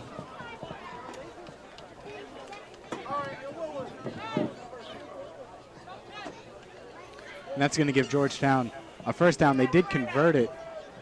Anyways, only 12 seconds to go here in the first half. Georgetown leads 21 to nothing. So we'll see here where they spot it, where they move the ball up to. And it's going to be at the 39-yard line.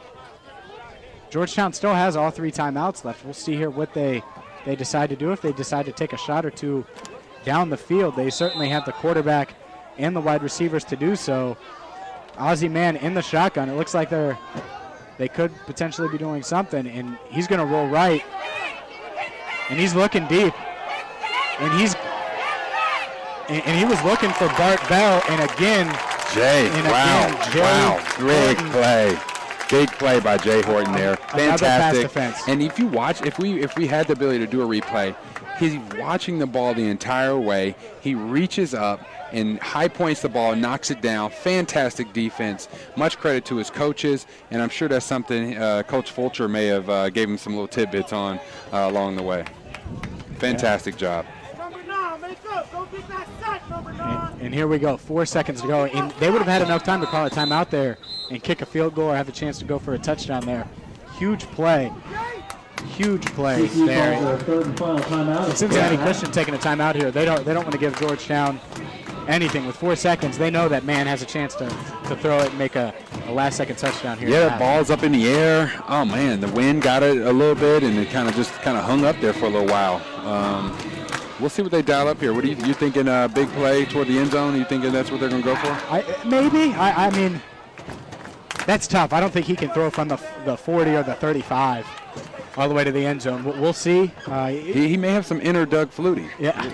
You know, you just never know. You guys got to watch for that hook and ladder. Remember Central Michigan a week ago at Oklahoma State. Yeah, you're right. That's a possibility too. You never know trick-wise. You're talking about the number 18th ranked team in the country, so they've certainly practiced different plays this situation. Yeah. And this is a perfect situation to try in a real game.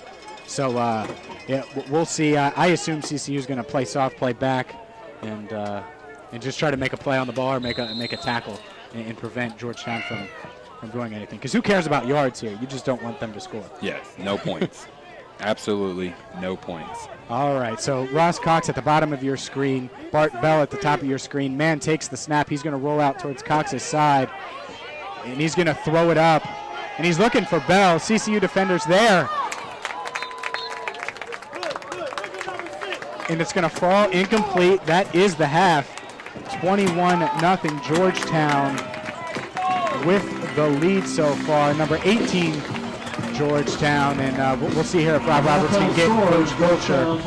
But yeah, Cincinnati Christian so far in that half, I think they did hold their own for the most part. When you're talking about the number 18th team, 18th ranked team in the country coming to your place. Yeah, most definitely. They definitely kind of stifled them with some few defensive turnovers there.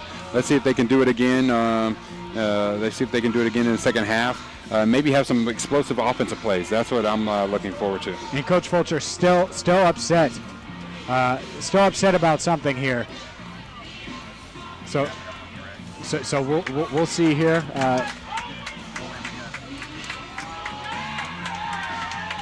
And we're waiting on standby. We're going to see if our own Rob Roberts can catch up with Coach Fulcher, get his thoughts on the first half. He's walking up now. So we'll do that here on Waycross TV and Cincinnati Christian Athletics.com. And here's Rob. All right. We'll go ahead and kick it down to Rob. All right, Coach, your defense played really well in that first half despite being on the field, especially the play of Jay Horton, already 4 pass breakups. Yeah, you know, we're in the ball game, and you know, this football team told us they were going to score 100 points on us. They got to score a whole lot now to get 100. Well, it looks like in the second quarter, Wallendorf really seemed to settle down and started using his legs more, really started moving the ball. You get first ball, second half. What do you need to do to get this offense rolling and get some points on the board? Well, you just try to take what they give you, and they're not giving us a whole lot, but they're letting Warmendorf run the football, so we're just going to use his ability and keep trying to get the ball down the field. All right, good luck second half, Coach. Back to you, James. That's Rob Roberts with Coach Fulcher. We're going to take a break here and be back with your second half action with Waycross TV and Cincinnati Christian Athletics.com. He's Mike Matthews. I'm James Rapine. We'll be back in a few with your second half action.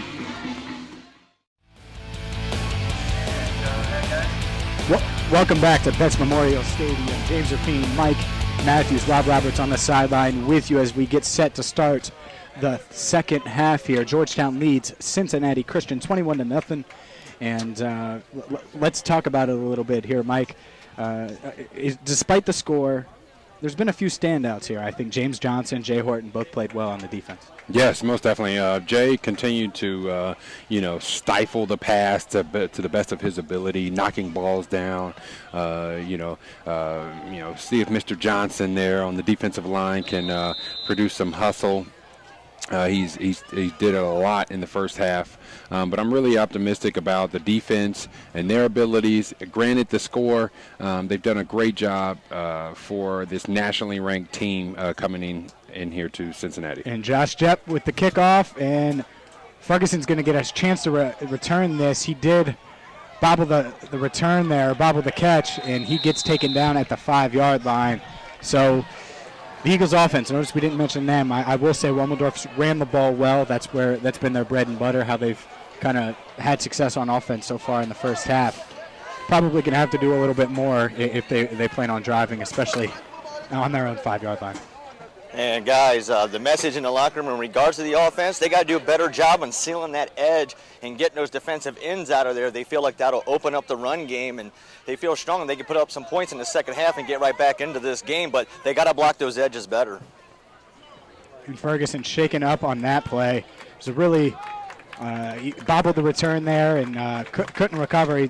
Hopefully he's okay. Appears to be okay. Definitely a big part of what the Eagles want to do on offense, and he's explosive in a big part of what they do. I think Fulcher wanted a face mask there. He seems pretty fired up. He wanted a face mask. It looked like they twisted the head of Ferguson on that tackle there. But let's see what the offense comes out with here. They're on their own 6-yard line coming out. So this is a tough spot to be in. It is a tough spot. So here we go. 1st and 10, first play of the second half here. Wommeldorf under center. He hands it off up the middle to Garner Harris. Harris spins up the middle. Play blown dead. It looks like he got up to about the 8-yard line. So give the Eagles a little bit more breathing room. And looks like they got to get all the way up to the 16 for a first down. So they got it'll set up 2nd and 8 here with 14:30 to go in the quarter. It was a nice, tough run there. I mean, the middle linebacker met him right there in the hole. He made him miss, kind of bounced off of him there, and got a couple yards. So it was a nice, tough, hard-earned run. So let's see what they produce here on 2nd down. Peyton Payne at the top of your screen. Wommeldorf under center. You have Jordan Frost on the left side. They motion Ferguson, who's back in the game after being on that return, shaking up on that. And it's going to be a keeper there for Wommeldorf on the left side. Looks like he might have gained a little bit or gotten back to the line of scrimmage, but not much more than that for the Eagles quarterback.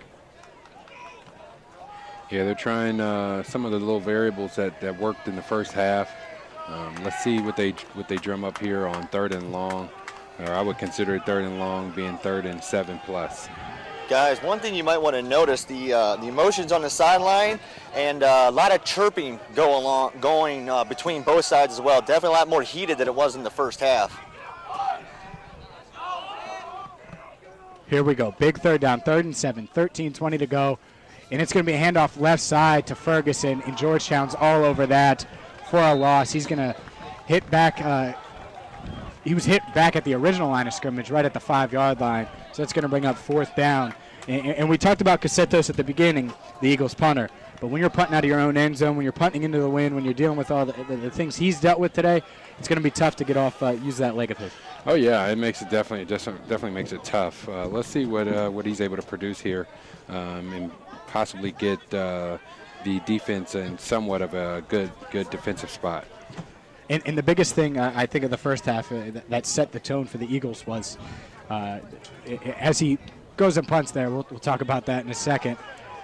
New returner back for Georgetown, and he's going to run backwards, and he's not going to get much. That's number 11, Sean Lumpkin, and it looks like he's marked out at the 38-yard line. A flag thrown on the play. Georgetown clapping. I wonder if that was a late hit or something like that on the Eagles. It's a late hit. It's a late hit on 13 for Georgetown. He hit 73 from behind. 73 went about 5 yards into the air, but they might get CCU for retaliating. You know how they always catch the second man, but the original flag is on 13 for Georgetown. Cheap shot about 3 seconds after that whistle. Waiting a word from the officials now. 12:27 to go here in the third quarter. Georgetown set as of now to get the ball on the Eagles' 39-yard line.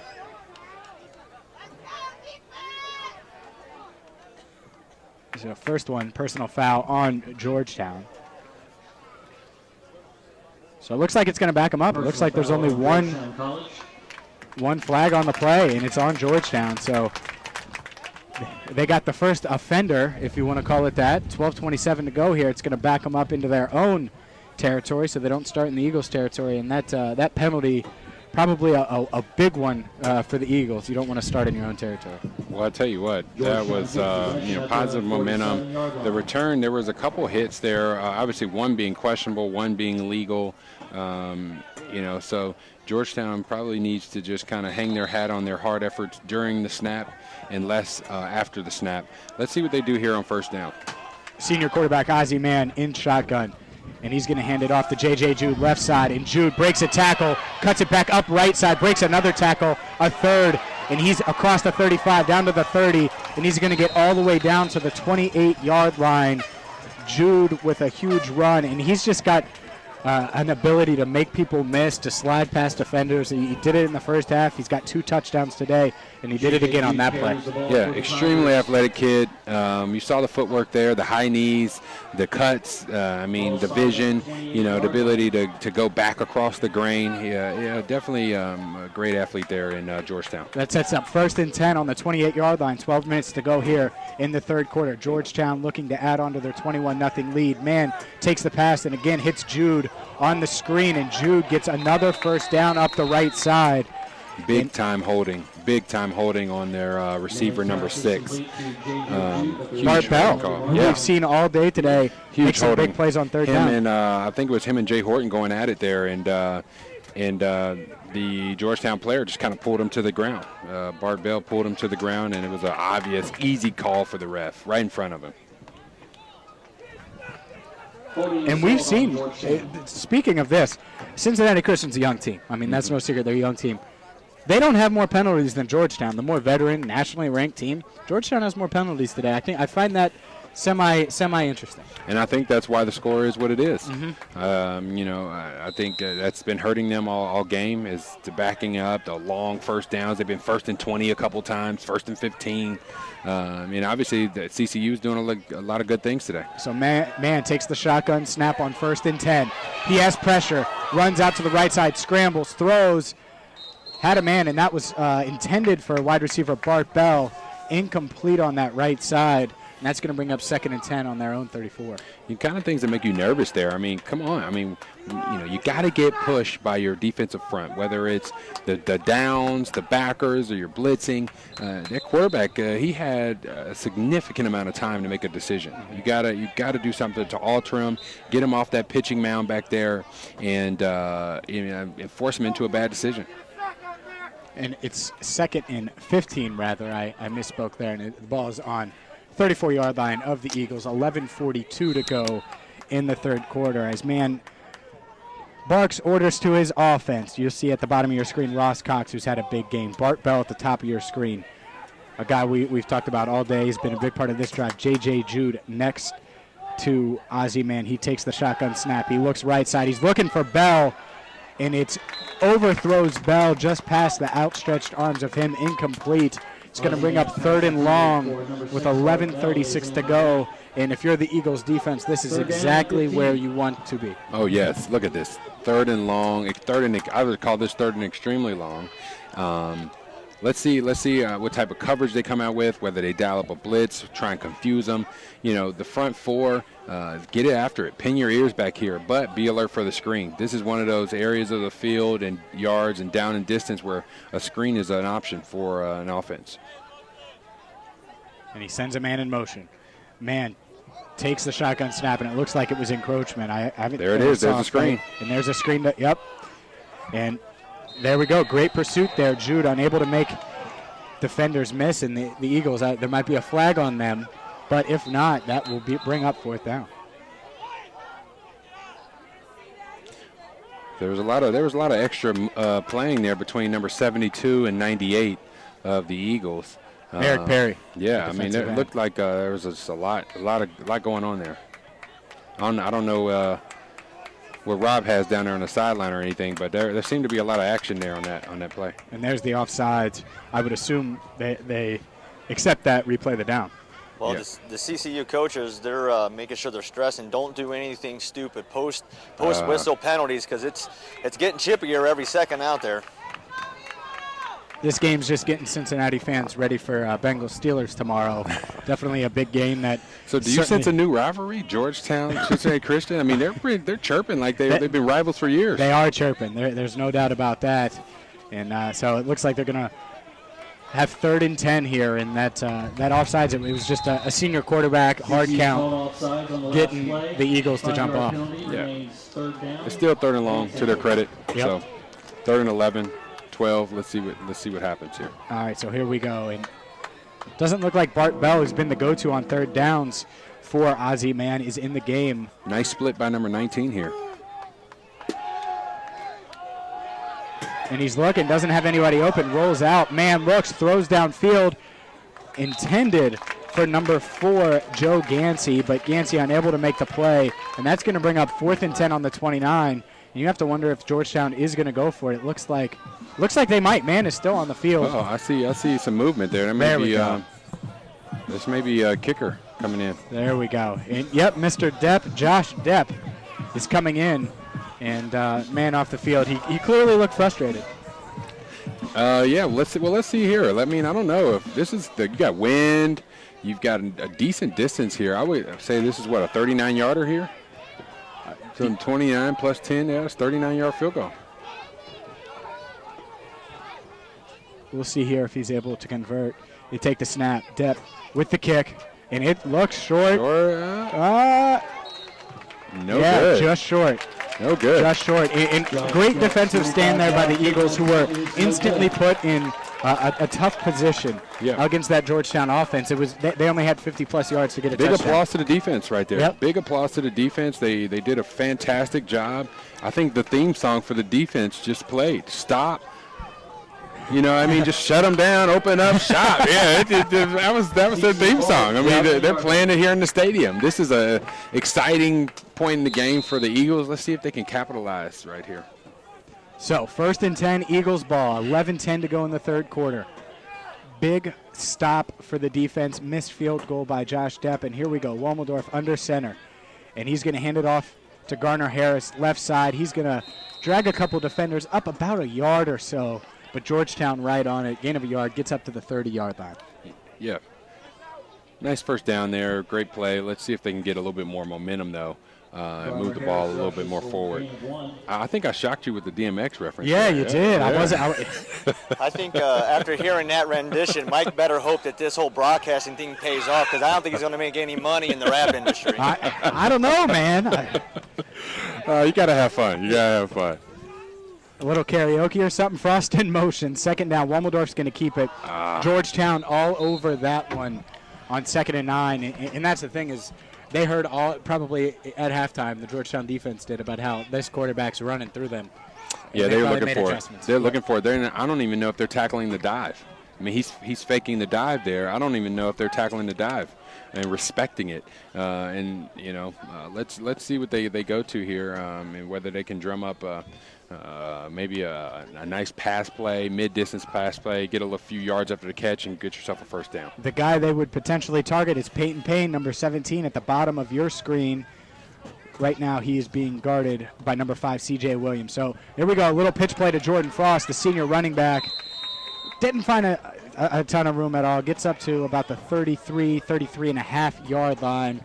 It's going to bring up 4th and 6 for the Eagles as the clock runs with 9:30 to go here in the third quarter. So it's going to bring up a punt. But I will say this. I find it interesting that Jordan Frost, I think he could be a game changer if he wasn't given the touches. Hasn't gotten a ton of touches today. Yeah, it's one of those things too. You got to block them. Yep. You just got to be, everything. It's got to be aligned correctly in terms of the look that you're getting defensively. And another high snap. Logan Cassetto is able to bring it down, get the punt off, and fair catch there by number 11, Sean Lumpkin. So a good fair catch. A good job by Cassettos. There's been 2 or 3 high snaps today. And part of it might be the wind. Part of it might be the conditions out there. But he's done a decent job there. So 9:04 to go here. 1st and 10. Tigers on their own 35-yard line, up 21-0. And here's the thing: is we've seen the Eagles' defense play well today, Mike. But if they're on the field the whole game, it's impossible for them to keep up their good performance. Yeah, I mean, you're just wearing get them tired. down. Yeah, you're wearing them down. So, I mean, how long in real time was that break? 3 minutes? 5 minutes? real time. Wasn't much. Wasn't much. Not enough time to drink enough Gatorade, I'll tell you that. Exactly. So here we go. Ozzie Man takes the shotgun snap. Handoff to number 22. We've seen him, J.J. Jude, and he gets up to the 42-yard line. And that's going to make it 2nd and 3 for the Georgetown Tigers.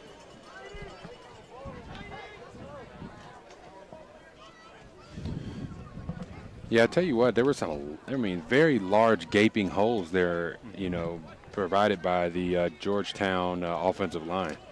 Extremely large. I mean, you could have probably driven one of those Mini Coopers through it. I mean, they did a good job there.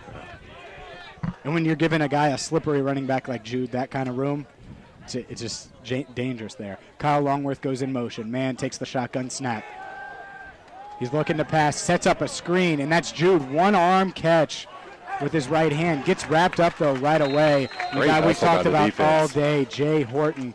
Huge tackle, breaks off, gets beyond the blocks, and makes a big play. And I think our other friend, Mr. Johnson, made a late play there, too. So the two players we highlighted coming out of the break are in on the tackle there. 3rd down and 1. 2 freshmen, by the way, 2 freshmen making plays for this CCU defense. 3rd and 1 here on the 44-yard line. They have to get it to right exactly at the 45 for the first down. Man under center now, sends a man in motion. And this is a handoff to Jude, left side, and he's going to, or right side rather, and he's going to get the first down. Gets up to about the 48-yard line. And they just got the push there.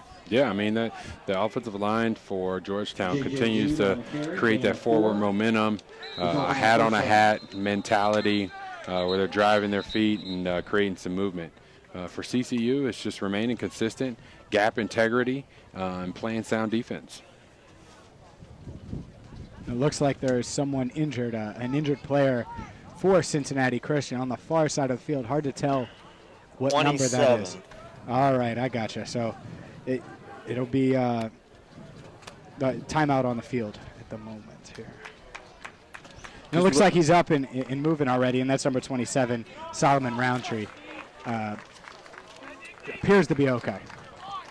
That's a very positive thing there. And here's something for Mike. We keep talking about all the freshmen, which first-year program, almost everybody is freshmen, but really only freshmen by class status. When you've played 4 games, you're really not a freshman anymore, sort of like when Mike played in the show.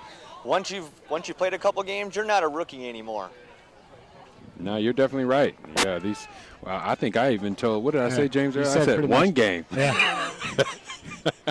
You better get over that rookie medicine and start taking veteran medicine here. Clock begins to start here. First town, Georgetown. You're listening to Cincinnati. You're watching and listening to Cincinnati Christian University football at ccuathletics.com and Waycross TV.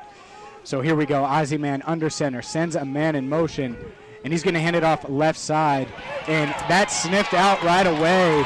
And Joe Gansey has nowhere to go, and that is a huge play for the Eagles. Number 22, Michael Williams, coming up big. The safety sniffed it out right away, and that's what you want to see.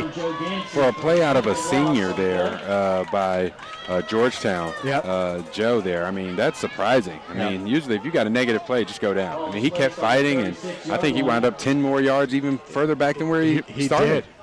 He did. He kept fighting it, and then it was a gang tackle after Williams definitely came up, made a huge play. And that's it, man. I mean, if you get them in second and third and long, you got a shot. This is huge. Yep. Look at the yard markers. I mean, we're second and 22 now. Clock rolling. Man sends a man in motion. Drops back to pass after play action. Eric Perry had some pressure on him. He had to dump it off quick to J.J. Jude, and there you go. There's the pressure. Number 98, the defensive end, getting some pressure, and he had to get rid of it quick. That's what you want. That's what you want. They didn't have the proper time to set up the screenplay, and to be honest with you, it looked like 93 kind of sniffed it out. He was right there. I mean, he was all over Jude. So, great job, CCU. I mean, you can't say enough about their defense right here. It's 3rd and 19. You can't tell me they're not doing a great job today. Yep. How many 3rd and longs have we seen today? This is brilliant. And here we go. So 3rd and 19, 5:38 as the clock begins to roll. Jude in the backfield next to Ozzie Man, the senior quarterback.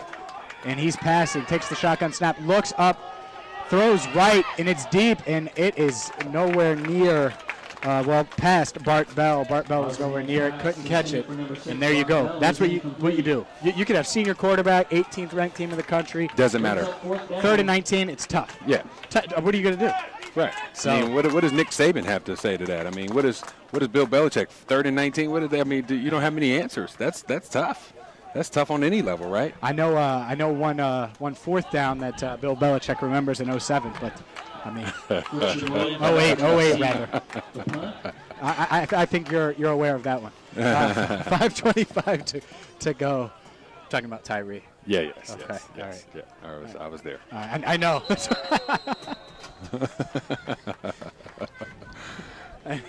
A flag down as Josh Depp goes to punt here, and we'll see what the officials have to say. As Belichick would say, we've already moved on from that game.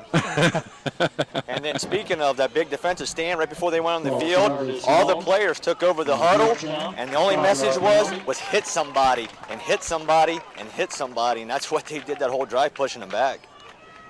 And there we go, push back another 5 yards. So 4th and 24, ball on their own 34, and Georgetown continues to move back. 5:23 to go in this one. Josh Depp back for the punt, and he's punting. Let's see here. And there we go. Snap, punt, and back for it is Christian Williams. Williams has to retreat, and it's going to bounce, and it's going to go into the end zone. That was almost out at the 1, but went out at the side of the end zone. So Williams they switched the Kool-Aids and the Gatorades of our punters, apparently, because I did not expect that from Mr. Depp there. I mean, that was a pretty good punt. It was. It was, and it almost went out at the 1 or 2 yard line. But Cincinnati Christian will get the ball at the 20, 1st and 10 with 5:12 to go here in this 3rd quarter. And the sun's starting to peek out here. So this is almost like we're going to get into a battle. Cassetto's first Depp. What do you think? 42-yard average versus I'm not sure what Depp is, but I guarantee he's not 42. Hey guys, one of the things we want to keep notice on, while that wind's still blowing, the humidity is still pretty big down here. A lot of these guys are starting to cramp up, and that's been a majority of the injuries. Gonna have to stay hydrated. Pickle juice. You've mentioned Gatorade a couple times. Pickle juice. That's like that old secret. That's that secret mom used to tell you. All right, pickle so juice. First down handoff, misdirection big to Ferguson. Jared Ferguson makes a guy miss, was able to build up a head of steam, gets up to the 27-yard line, I got ahead of myself there. I was thinking he was I saw an alley. I thought he was going to be gone. And that's the thing is, we haven't gotten a ton of those plays today, but when they've gotten moving and the running backs have been able to get a little burst and a hole to run through, they've done a good job of finding it. Yeah, most definitely. So 2nd and 4 here, ball on the 26. Clock continues to tick. Just under 5 minutes to go in this one. Eagles trail Georgetown 21-0. Here we go. Man in motion. And a little option to Frost. Frost tries to make a man miss, gets wrapped up right away, and it looks like he's going to lose 2 yards on that play, bringing up 3rd and 6. And that one was sniffed out from the beginning.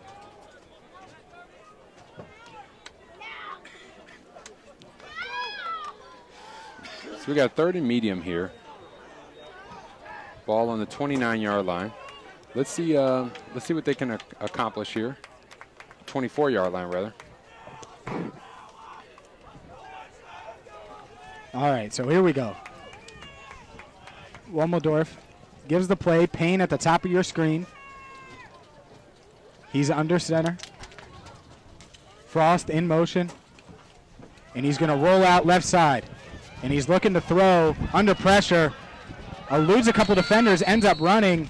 And they say he stepped out at the 18-yard line. So that's as good as a sack for the Georgetown defense. And just like that, it's going to back him up 6 more yards, bring up 4th and 12 for the Eagles offense. And not what you want to see if you're an Eagles fan. Big loss on the play there. Very unfortunate.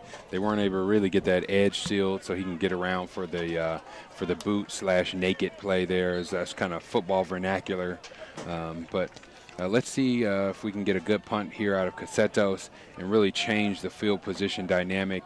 Depp was the punter for Georgetown and kind of pinned them down there with the touchback. So let's see if we can change the momentum here with the punt. Casetos takes the snap. This one's good, and it is blocked. And it is grabbed for a touchdown. And that's exactly what you don't want. It was number 13, Jeremy Uzzi, with the block, and number 80, Blake Ellis, with the recovery, and that's a touchdown. And man, what a difference! They've been getting pressure on the Eagles all day on Casetos, and they were able to get a block. Yeah, I mean, you gotta block and protect it up. I mean, with your down linemen, you gotta really do a good job there within the middle, forcing the individuals to come around the perimeter in terms of the rushers. But obviously, they dialed up a rush, and it was successful. Josh Depp on to kick the extra point as the Tigers look to take a 28-0 lead. Snap down, kick up, it's good. So now a big special teams play by Georgetown gives them a 28-0 lead over CCU with 3:11 to go in the 3rd quarter. Get your thoughts on that last 3rd down play call, Mike. Taking a quarterback who more of a runner, but having him roll out to his left, trying to throw across his body on a 3rd down and 8. You think you'd want to roll him strong side to his right? You know, that's a difficult move because sometimes you don't know the looks that they're looking at and coverage and matchups. So sometimes that's really hard. But one thing you can do is do a better job of securing that edge. So instead of leaving a tackle or just a tight end there to secure that edge, double it up with a fullback or bring a back over to really seal the edge to help that quarterback roll out, get his shoulders turned to be able to throw, make that throw across his body. Well, we talked about that coming out of the locker room. That was the message in the locker room, sealing that edge, getting those defensive ends to pinch down a little bit more. Yeah. We, in terms of Cincinnati Christian, they got to continue to focus on that and find different ways to get that quarterback open and free to make a good pass.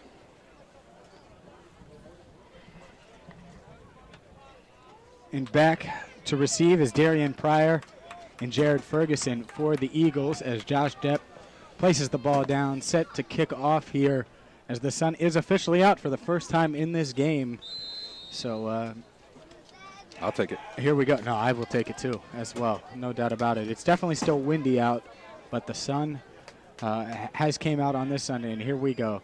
Josh Depp with the kickoff for Georgetown.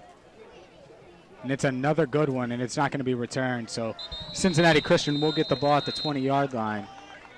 Starting here as they attempt to put together a scoring drive. They've been in Georgetown territory a couple times, unable, though, to punch it in or get on the board. So we'll see here. Still got 3:11 to go here in the third. That's got to be something that the offense is thinking about. Let's get on the board here. Oh, yeah, most definitely. Let's see if they can drum up some positive plays here, consecutively positive plays, whether run, pass, and really create something moving forward.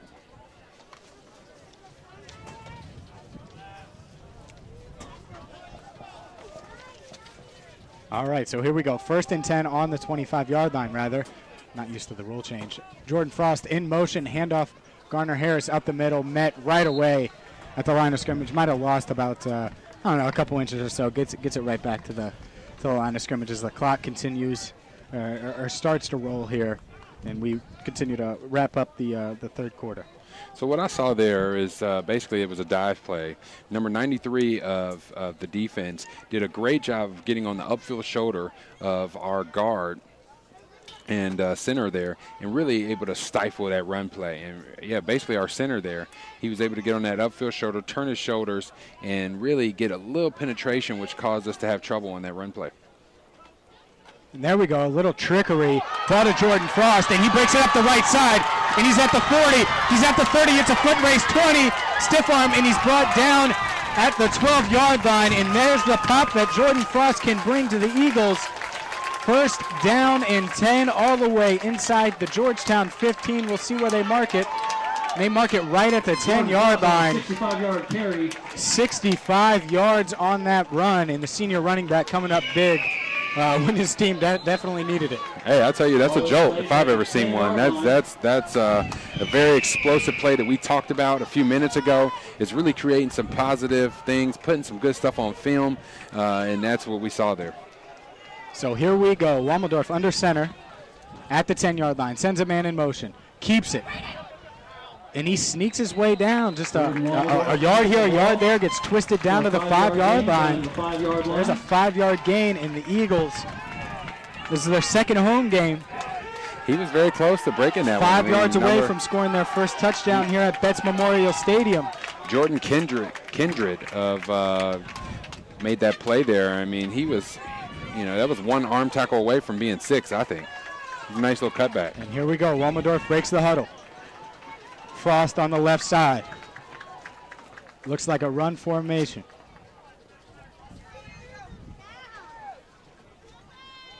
Hikes the ball, a little trickery. Frost gets it. He's at his 10. He gets the edge, trying to get the edge. And gets knocked out of bounds, probably around the 6-yard line. And it's going to bring up 3rd down as the clock approaches 1 minute to go here in the third quarter. That was an interesting play there. I mean, it was kind of like double counter-y type of action, reverse type of mentality, but with counter motion. Yep. I mean, it's kind of interesting. Yeah, Nate Robinson there is getting creative. Nate Johnson, rather, is getting creative there as offensive coordinator. All right, in the crowd, you hear them get loud. It's a huge 3rd down. 3rd and 5, 3rd and goal, or 3rd and 5 on the 5. And here we go. And it's a pass. Wommeldorf looking, doesn't have anybody, rolls right. He's looking again. He's got someone on the opposite side. He's got Frost. Touchdown. Hits him for a touchdown. And Wommeldorf kept his eyes downfield, looked left, and hit Jordan Frost for the first touchdown in Cincinnati Christian home field history. What a great play. Did we just witness that? We just witnessed at home. Yes, sir. That was awesome. Jordan Frost gets the touchdown after he set it up with the 65-yard touchdown run. And Wommeldorf there, he was under pressure, stayed composed, and the freshman looked left, had a guy wide open, and he hit him. I don't care what happened. The coaches are so happy right now. They don't care what happened on that play, who missed a block, who had a great block. The quarterback bought time, found the open man. The end result is points on the scoreboard. The coaches are stoked. Seth Mayer attacks on the extra point, and Cincinnati Christian fans are up. They're clapping, and it is 28-7. They are on the scoreboard with 23 seconds here to go in the third quarter. And man, how fitting is it? Jump around. I know. Yeah, I'm about to jump here. Let's do it. Let's do it. Why not? Let's do it. How fitting, Jordan Frost and Braden Wommeldorf, the connection there. I mean, Wommeldorf's taken a bunch of hits today. He's been a big part of their offense, and Frost, the senior running back, sets it up with a big run, and then a huge catch, first touchdown here at Let's call that the Frost series. That's what that was. It was the Jordan Frost series. That's it. That's what it was. Big run, and he caps it off with a touchdown reception. It's all, you know, it's a team game, but let's give Frost his credit on that. Absolutely. Speaking of Ohlendorf, they talked about at the top with Coach Fulcher about him using his legs, able to keep things going longer. I really think you've seen him mature from quarter 1 to quarter 2 and quarter 3. Really kept his composure, kept going right to left until he finally found an open Frost in the end zone. You're seeing him mature right in front of your eyes. All right, here we go. So Seth Mayer's kickoff, and a big return here for Georgetown.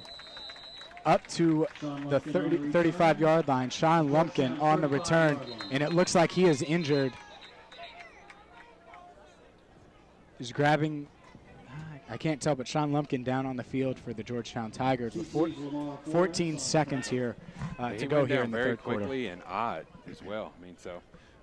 And instantly, Georgetown players were signaling for the training staff to come over. Never a good sign. Yeah, well, he definitely has a lot of medical attention there and getting the help he deserves. Eagles head coach David Fulcher walks out as well. So what would you say, in terms of what's next? I mean, I'm thinking that Georgetown's going to come out. They may even air it out right here. I'm thinking they're trying to go get a big play to fight the momentum of CCU. And if they throw to the side of Jay Horton, good luck. Because he's been doing a good job today. 4 passes defense, had a big tackle earlier in this quarter. I agree with you completely. I think Georgetown's like, well, it's 28-7. We've heard enough of this crowd. Let's go score. Like that'll be their mindset. So we'll see. The Eagles defense has certainly responded and answered the call here as number 11 Sean Lumpkin gets up. He's being helped off the field by trainers, but you heard that applause for Lumpkin as we sure hope he's okay. Never like to see injuries on either side here, and we hope it's just something very minor. Hey Mike, what do you think here about you talk about Georgetown being aggressive? We have yet to see CCU use any of their linebacker blitzes yet, especially the way they're playing bump and run on the edges, and maybe force their quarterback man into a bad throw. Yeah, I mean, they can go saw blitz, kind of force the quarterback, and kind of keep him in the pocket, see if they can pinch him in and get some penetration by the interior lineman for a sack, possible sack. Well, let's see what they go with here on first down. They've been mixing up. We've seen a lot of screens. We've seen a lot of, downhill running plays and the occasional big lob play on the outside. So, they've truly been mixing up on offense. But I would say that by looking at this formation, I'm thinking run. First down, man, and that you got it right. Handoff, and he finds a bunch of running room. And that's number 29, Kyle Longworth, on the carry. He's a pickup of about 8.5 yards or so. Yeah, so anytime they load up like that in that type of formation, that's run all day. The offensive line has got their hands grinded into the ground, with their toes and hands. So it looked 100% run to me. And that's going to do it for the third quarter, where Georgetown leads 28-7. The Cincinnati Christian Eagles got on the board late in the third when Brandon Wommeldorf found Jordan Frost in the end zone. So first touchdown here at home for the Eagles. We know they're a young team. We know they're a first-year program taking on a team that's ranked number 18th in the country. But so far they've held their own. This defense has played really well considering how long they've been on the field, and one more quarter to go. Yes. So fourth quarter, what I would, if I were the CCU coach, I would just be looking for the consistency throughout the offense, maybe a few more big plays, but just continue to run the ball, find holes in the passing game. From a defensive perspective, keep doing what you're doing. Try and stifle the run a little bit better, make plays, knocking the ball down. But I tell you what, from week 1, week 2, week 3, on and on and on, you're seeing a lot of progress with CCU. Absolutely. The last time we called their game was the first game ever. They look different today. Yes. Well, it's funny you say that, Mike, because when I was talking to Coach Fulcher during summer practice in August, this team didn't get spring practice. This team didn't have winter conditioning. He said week 4, week 5, that's when we're going to start playing good football. We didn't get all the conditioning and practice time these other teams got. They got 4 weeks, and then they were in a game. Yeah, you're right. That's a great perspective. All right, so here we go. It's 2nd and 1. It's a pass play, and it's going to be completed. Let's see who it was completed to. That was Ozzie Mann, all the time in the world to throw. That was a well-contested pass by the defense. Well-contested pass. Number, what was it, 35 it looked like? 25. Sean Boykin on the reception there. So that's going to bring up 1st and 10 and get them into Eagles territory at the 43-yard line. Sean Mann under center. J.J. Jude behind him. Sends a man in motion, handoff to Jude. Gain of about 6 yards or so. And that was not Jude. It looked like Jude. That was Zach Harris on the carry, number 27. So that's going to bring up 2nd and short. And so far, we thought they were going to air it out. They've just kind of 6 yards here, 10 yards here, 6 yards there. Yeah, I mean, you hit them where it hurts. You just kind of try and run it down the team's throat. But let's see what Georgetown does here. CCU has done a great job throughout the game of stopping the run. So let's see if they can do that here. Shotgun snap, handoff right side, and a broken tackle. Met in the backfield. He was able to break it. Good run there by Colleen Chappell. Able to pick up the 1st down. He gets down to the Chappell, rather. He gets down to the 25-yard line. Yeah, you know what? Coming around that edge there, I was thinking that the referees may pull one of those yellow things out of their pocket because it looked like a holding there on Jay Horton. But first down, Georgetown. 1st and 10 on the 25-yard line, 13:27 to go in this contest as the clock continues to roll. 28-7 Georgetown as they look to add to their lead. Ozzie Mann under center sends a man in motion, and it's a little pitch, and that is sniffed out right away. Great play there by the Eagles by number 25, Danielle Denson. Yeah, Danielle did a fantastic job there, shedding his blocker, making a play, coming downhill. Again, putting positive stuff on film. The coaches, I'm telling you, when they roll this film back, they're going to be excited at what they're seeing. A lot of positive things are going on for CCU. So here we go. It looks like Georgetown will be in the shotgun. Ozzie Mann there, Chappell next to him in the backfield. And the hard count looks like CCU jumped. Handoff. And Chappell brought down by James Johnson there, but it looks like that there was an encroachment penalty. It was at least 1, maybe 2 Cincinnati Christian players are down on the play.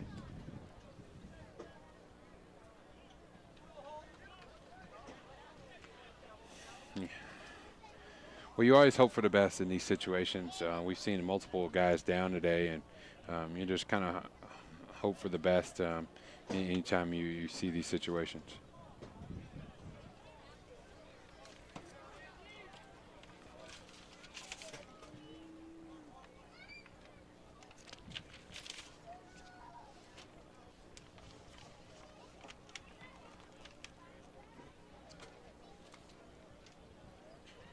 It looks like that's Trevor Williamson. Yeah, it's 31. Oh, it's 31. Okay. So that's Carlos Love. He's walking off. Appears to be okay. 12:46 to go here in the game. The left wrist. And he's holding that left wrist as he walks off. 12:46 to go here in the game. Georgetown leads 28-7. They have the ball on the 27-yard line. And it looks like it's going to be marked down to the 22. And there we go. There's the encroachment penalty, with the injury and everything. So it'll be on the 22, 2nd and 7 for Georgetown. And they're knocking on the door again.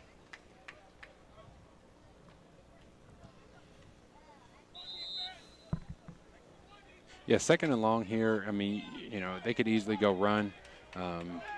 Let's see what Georgetown dials up. Man takes the snap, handoff right side, cuts it back left, and that's Longworth.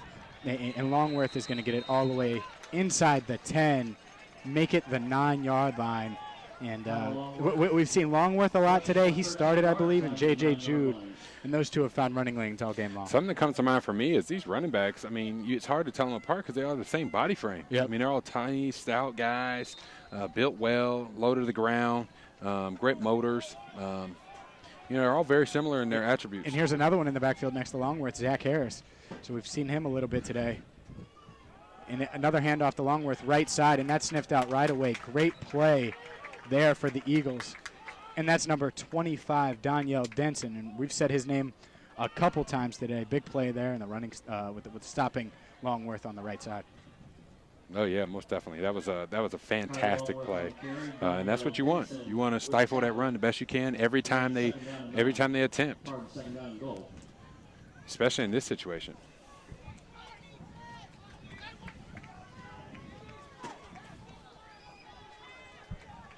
All right, so man in the shotgun, takes the shotgun snap. He's going to pass. He looks right side, and he gets it to 32.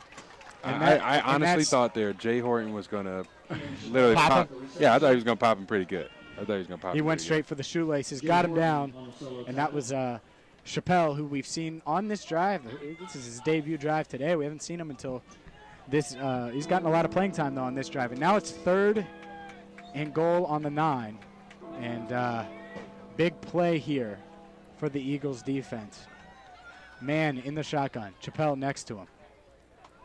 His go-to guy, Bart Bell, on the right side, and he's looking for Bell. Throws it to Bell off of his hands. Batted up in the air and falls down. And just like that, 4th and goal on the 8. And a big stand there, even if Bell maybe should have caught it. And it looks like Georgetown's going to go for it. Yeah, they're going for it.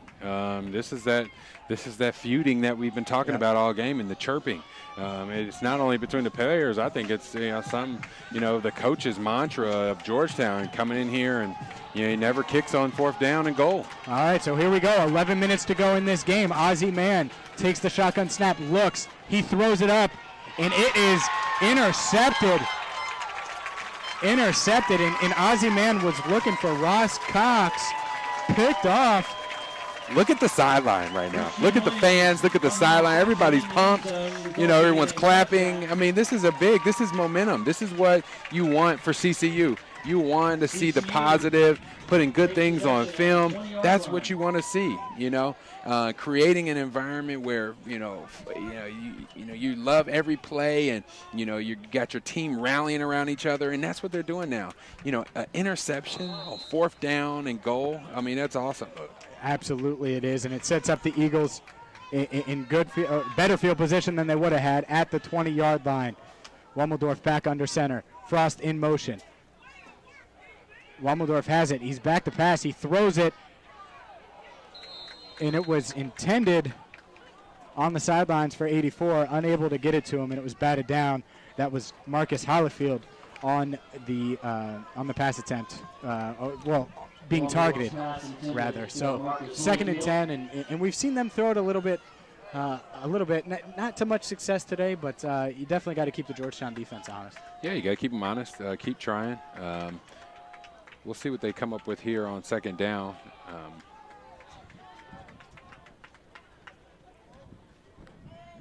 Wommeldorf sends Frost in motion. It's a handoff to him. He finds a little bit of a crease, gets across the 20 to maybe the 21-yard line. Not much after that. It's going to bring up 3rd and 9. 3rd and 9 here as we approach the 10-minute mark in the 4th quarter. Georgetown leads 28-7. The Eagles, the huge 4th down stand there inside their own 10, and that was following the first touchdown here at home in Cincinnati at Betts Memorial Stadium. So we'll see here what they could come up with. Huge 3rd down for Braden Wommeldorf in this offense. And it's a misdirection handoff. It looks like that went to Ferguson. Not going to find much room. He stumbled ahead to about the 22-yard line, and that's going to bring up 4th down. And it looks like we're going to see the man we've seen a lot. And here, Georgetown scored on a block punt last time. We'll see how CCU can block this one, because the last thing you want is to see it twice. He's got to speed up that time, from the time snap to kick time. They've got to speed it up a little bit. It probably got a little prolonged, and that's why the things happened that happened on the last attempt. So let's see how CCU does in their operations of this punt. Cassettos, it's clean, good boot, and that is J.J. Obogu up the left side, and he gets it all the way down to CCU territory around the 40-yard line. So Georgetown, and they mark it at the 42, 43-yard line. Georgetown's going to get good field position and open it up here with 9 minutes to go. And if going for it on 4th down when you're up 21 is any indication, they're going to look to score here. Yeah, and you know what? And I saw a little bit of a block in the back there, but it looks like the refs are letting them play through, or maybe it just wasn't enough contact. But I guarantee Georgetown's going to be going for the end zone here. They are no holds barred, trying to score every time they get the ball. And they mark it at the 41-yard line. And honestly, when you're throwing it up to guys like Ross Cox and Bart Bell, they might look to do it right here. 41-yard line, they could certainly do it with the senior quarterback, Ozzie Mann. So they are in shotgun. Number 22, J.J. Jude next to Mann, and Mann's going to hand it off to him. Jude finds room on the left side, gets taken down inside the 35, down to about the 33-yard line. So that's where they'll spot the ball. And guys, back to that 4th down call by Georgetown. You talked about it a little bit, Mike, but Coach Fulcher said at the half that Georgetown said they were going to put 100 points on this team. So you have to wonder if that's just a little pride by the Georgetown staff to go for it instead of taking the 3 points. Wow. That was a one heck of a hurdle play there. He tried to hurdle over one of his own linemen. Number 6 for Georgetown needs to be careful. He's going to get an unsportsmanlike conduct penalty. He threw Horton down after the play. I think he's getting frustrated. And speaking of number 6, that's Bart Bell, and we talked about that at the beginning of the game. Bart Bell and Jay Horton, 2 studs just going at it back and forth. Big matchup there. Bart Bell's had multiple receptions. Jay Horton's had multiple pass downs, pass deflections. It's been a big matchup. Frustrations boiling over a little bit as the penalty flag is down, and we'll see here what the ref has to say.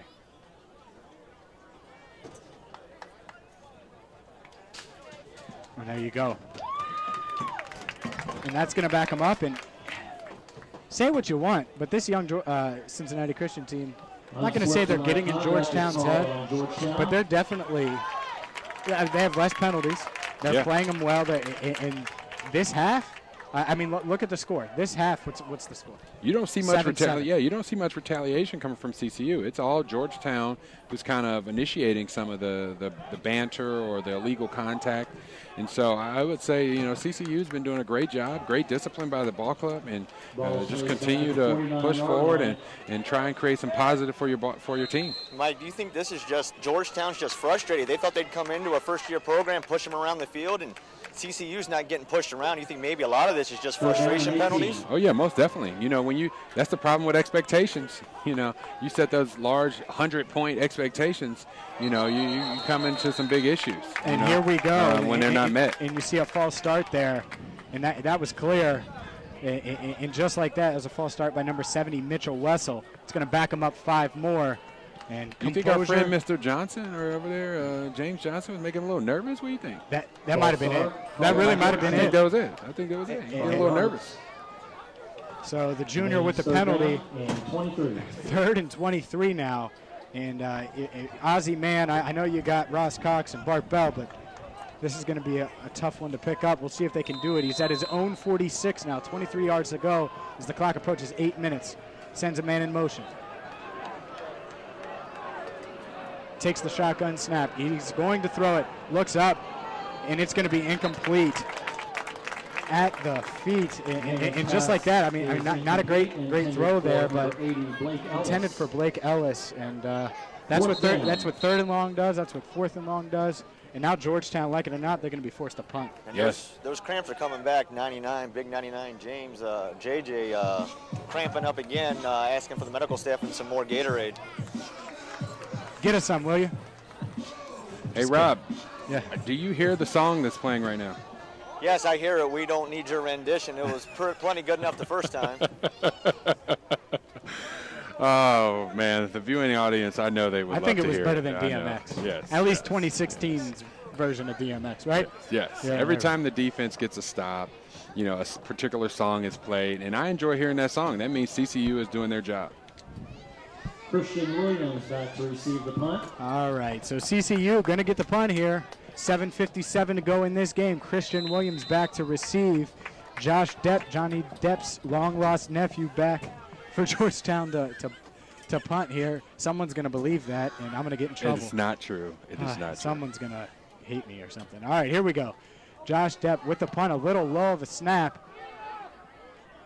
And it's going to take a bounce, and it's going to go out of bounds, and they're going to mark it at the 14-yard line. That's a good punt by Depp. No chance of a return there for Cincinnati Christian, and it puts them inside the 20. Yeah, CCU here. What you want are positive plays. That's all you want. You just want positive plays. 3 yards, 4 yards, 6 yards. Just dig and dig away. That's all you want. You just want positive things on film, positive momentum for your team and your offense. And let's show that, hey, number 18 team in the country, hey, we can move the ball on you, and we can do some good things against you. They did it once today. Let's see if they can do it again. Braden Wommeldorf under center, and he's going to throw it, a rollout, under pressure, and he eludes one guy, breaks free, and he's going to run it.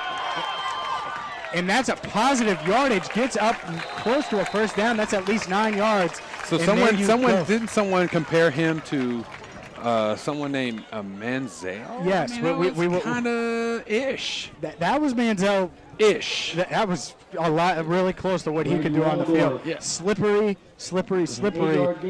That makes you nervous, though, as a coach. You got to admit, Coach Johnson, Coach Fulcher, they were nervous right there. Nervous. I was nervous. I was like, oh, you better tuck that ball. You're getting sacked. And he did, and he eluded the rush and got by and turned a negative into a positive. 2nd and 1 now.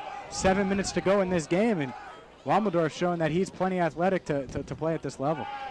And there we go, the keeper, and that's going to be good enough for a first down as he keeps it again. What did we just say? We just said positive plays, doing 4 yards at a time, 6 yards at a time. Look, this one you got 8 yards at a time, and another 4 yards at a time. I mean, that's what you want.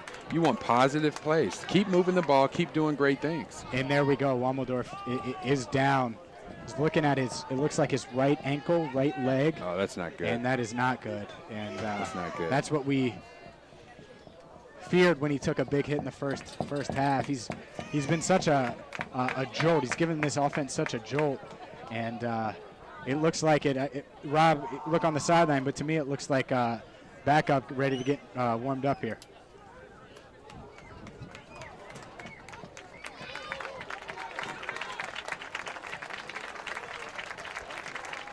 Wommeldorf limping, and it does look like it is that ankle.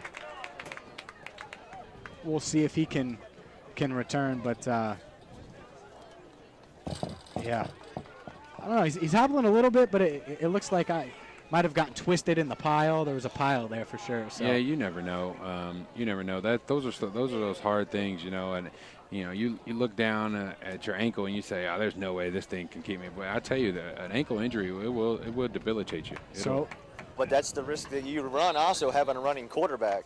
Yeah, most definitely. Yep, well, the one thing right. I will say is another guy that can run is the guy they have in now, number 1, TJ Jamison, who is in now, the freshman quarterback, 6'2", 205, now under center. Offensive looks look the same. They send a man in motion, and he keeps it. And he gets it up to the 34-yard line, so that's going to be TJ Jamison keeps the ball for a 2-yard gain. A gain of about 2 or so. So Jamison with the 2-yard gain.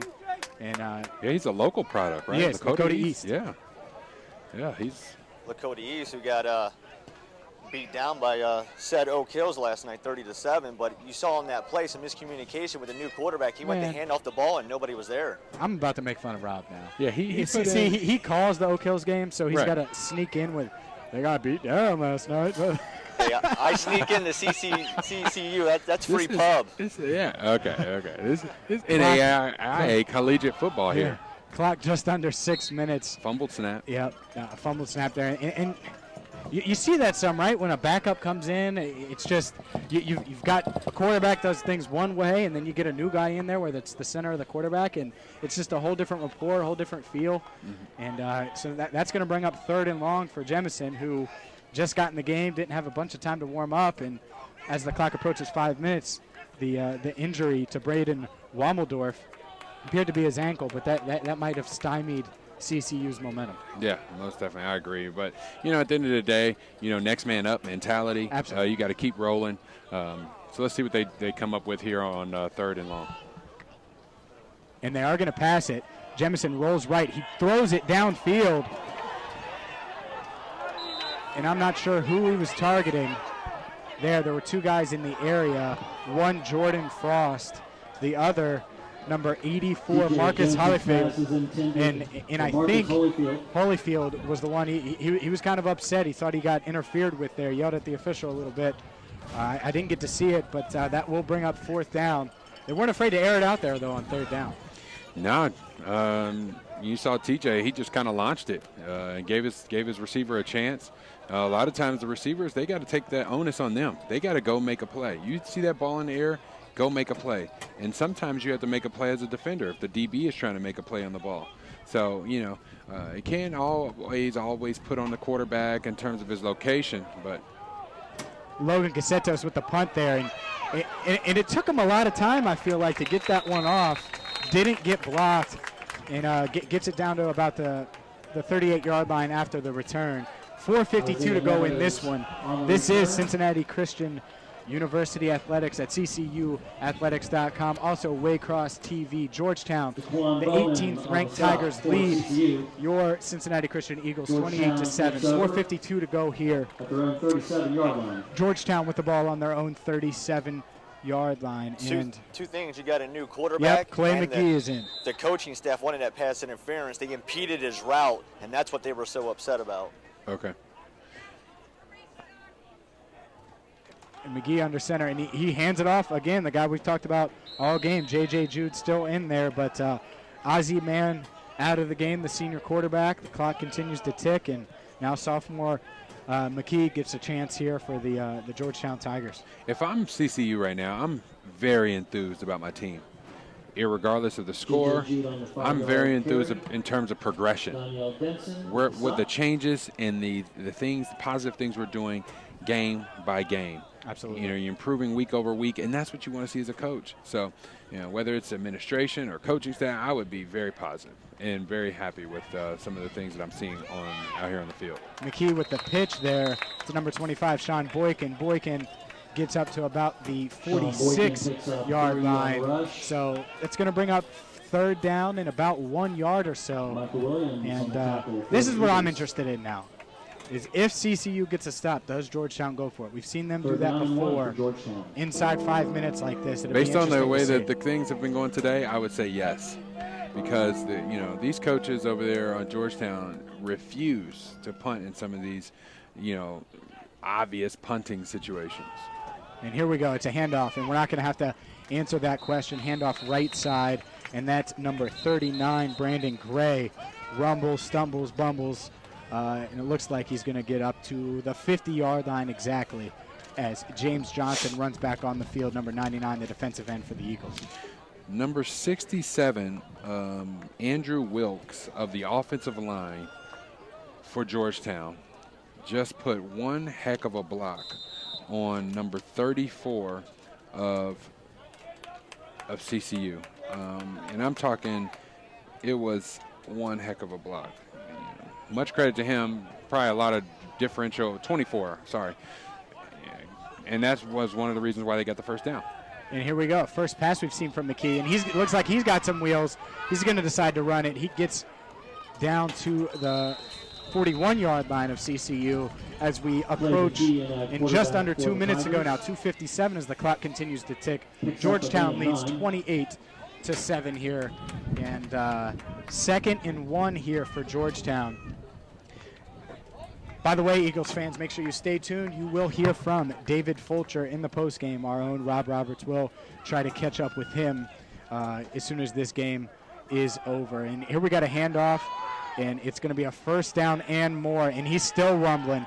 and he gets all the way down to the 29-yard line. That's number 27, Zach Harris, on the run. And it looks like now Georgetown's just, they're running out the clock, and they're also yakking up the rushing yards. Well, the key is here is it looks like they're trying to give some other guys some opportunities. They've been doing some subbing here. So, I mean, to me, it looks consistent with what they've been doing all game. Nothing flashy. Another run play. This one down to the 25-yard line, about a pickup of 4. And by the way, Mike, before we go, we gotta thank the sponsors as we approach 2 minutes to go. Cincinnati Christian Football, fueled by Nike, Pepsi Cola, and Gatorade. Mercy Health. And Skyline Chili. Thank you for letting me say Mercy Health. Yeah, I appreciate that. Yeah. You guys forgot the pizza. Oh, and La Rosa's and pizza. La Rosa's. Can't And forget La about La Rosa's. Rosa's. We know Mike didn't, like 6-7 slices deep. I mean, it wasn't just Mike, man. Yeah. I had 2 pizzas. There was a lot of people down there eating pizza. And this is, McKee's going to throw it and almost intercepted there. That was a dangerous throw over the middle. Falls incomplete. But it stopped the clock. It did. But, yeah, number 16 for the Eagles, Mikel Marble, hit his helmet. He was kind of upset he didn't intercept that one. He had what I call a classic center field play. Yeah. He watched, the quarterback throw it. He got an angle on it. Unfortunately, was unable to bring it down. So 90 seconds exactly left in this game. 28-7 Georgetown leads. It's 3rd and 6 on the 25. McKee takes the snap. He's looking to throw. Doesn't see anyone open. Scrambling around. Scrambles left. He's going to run it. He's going to pick up the first down and slide down at the 19-yard line. So Georgetown continues to keep this drive alive. Play McKee with an 8-yard gain down to the 18-yard line. And they're going to mark it at the 18. So a pickup of 7 for the sophomore quarterback for Georgetown. Clock continues to run as we approach 1 minute to go in this game. And Georgetown with a 28-7 lead might look to tack on to that lead here. McKee under center, 1st and 10. And it's a handoff left side. And it's down to the 14-yard line. That's number 27, Zach Harris. Carries the ball. You know what? What I'm seeing out there? I'm seeing a defense that's continuing to fight, and that's what you want. I'm telling you, every time, or the things that I've seen from CCU, they're constantly improving, and that, my friend, is what you want out of your football team. There's no doubt about that. I mean, you're talking about a first-year program.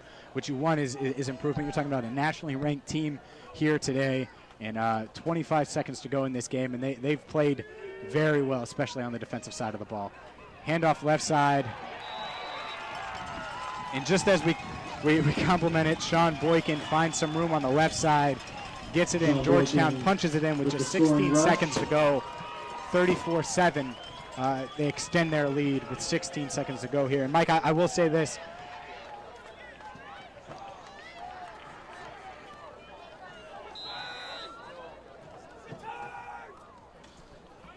And you have to wonder there. 16 seconds? Well, that's how rivalries start, I'll tell you right there. I think so. You have to wonder there. You could have taken a knee. You could have taken a knee, and I don't know. It'll be interesting. I will say this. Even with that, the score here. The score does not even dictate the game. No. I think the game was much closer than that. To me, it was much more like a 14-7 game. And here's the thing, is at halftime it was 21-0. The Georgetown Tigers, they scored on a blocked punt, right, to make it 28-0. Right. Up until that touchdown right there, the Eagles are winning the offensive touchdowns in the second half, 7-0. Yes. They were outscored the Georgetown offense, this high-flying offense that could throw all over the field, that has this giant receiver, 6'4", in Ross Cox, another great wide receiver in Bart Bell, and a senior quarterback, and they outscored them. So there's got to be something to say that has a lot to do with the defense. But the Eagles played well today, and they played with a lot of heart. And I'm telling you, I've seen a decent amount of football in my life. I've seen a decent amount, right? And so, just by looking at these guys, I can tell of their demeanor and how they're playing, how they're finishing their blocks, how they're tackling. You talked about gang tackling. they're rallying to the ball. I mean, I'm telling you, Coach Fulcher is going to be excited after he watches this film. Granted, the scoreboard doesn't dictate, but he'll see a lot of positive. And when he delivers to that team on Monday morning, they go into their meetings, get their scouting report for the next week. I guarantee he's going to give them a lot of positive of what he saw on film. Josh Depp back to kick Did off I say here. Monday morning? I meant Monday afternoon. Okay. Because they got to go to class, right? Yeah, that's true. They do have class. And a little squib kick here. That's grabbed by Garner Harris. He gets it up to the 31. Clock down to 10 seconds. Make sure you stay tuned for a brief post-game show that includes David Fulcher. We're going to talk with head coach David Fulcher. Our own Rob Roberts will catch up with him on the sideline, as well as Mike and I will talk about the game some here. And we'll do that and much, much more here coming up. So make sure you stay tuned here. This is ccuathletics.com and also Waycross TV. He's Mike Matthews. I'm James Rapine. For Rob Roberts on the sideline. And, oh, look at this. I think they're going to take a knee. I think they are, too. And David Fulcher wins the sportsmanship battle with this one, I think, as Jemison takes a knee. Cause that a game, and that will be a final here. Georgetown wins 35-7 here at Betts Memorial Stadium. But Cincinnati Christian, from week 1 to now, Mike, they've improved in so many facets. The defense, I think, held their own on a variety of levels today, and we even saw some positives on the offensive side of the ball. For Rob Roberts on the sideline, for Mike Matthews and myself, James Rapine, we'll be back here for the 2 remaining home games here at Betts Memorial Stadium. And wish all you Eagles fans would tune in to that on Waycross TV along with ccuathletics.com. I appreciate you guys watching, and until next time, take care and have a good day.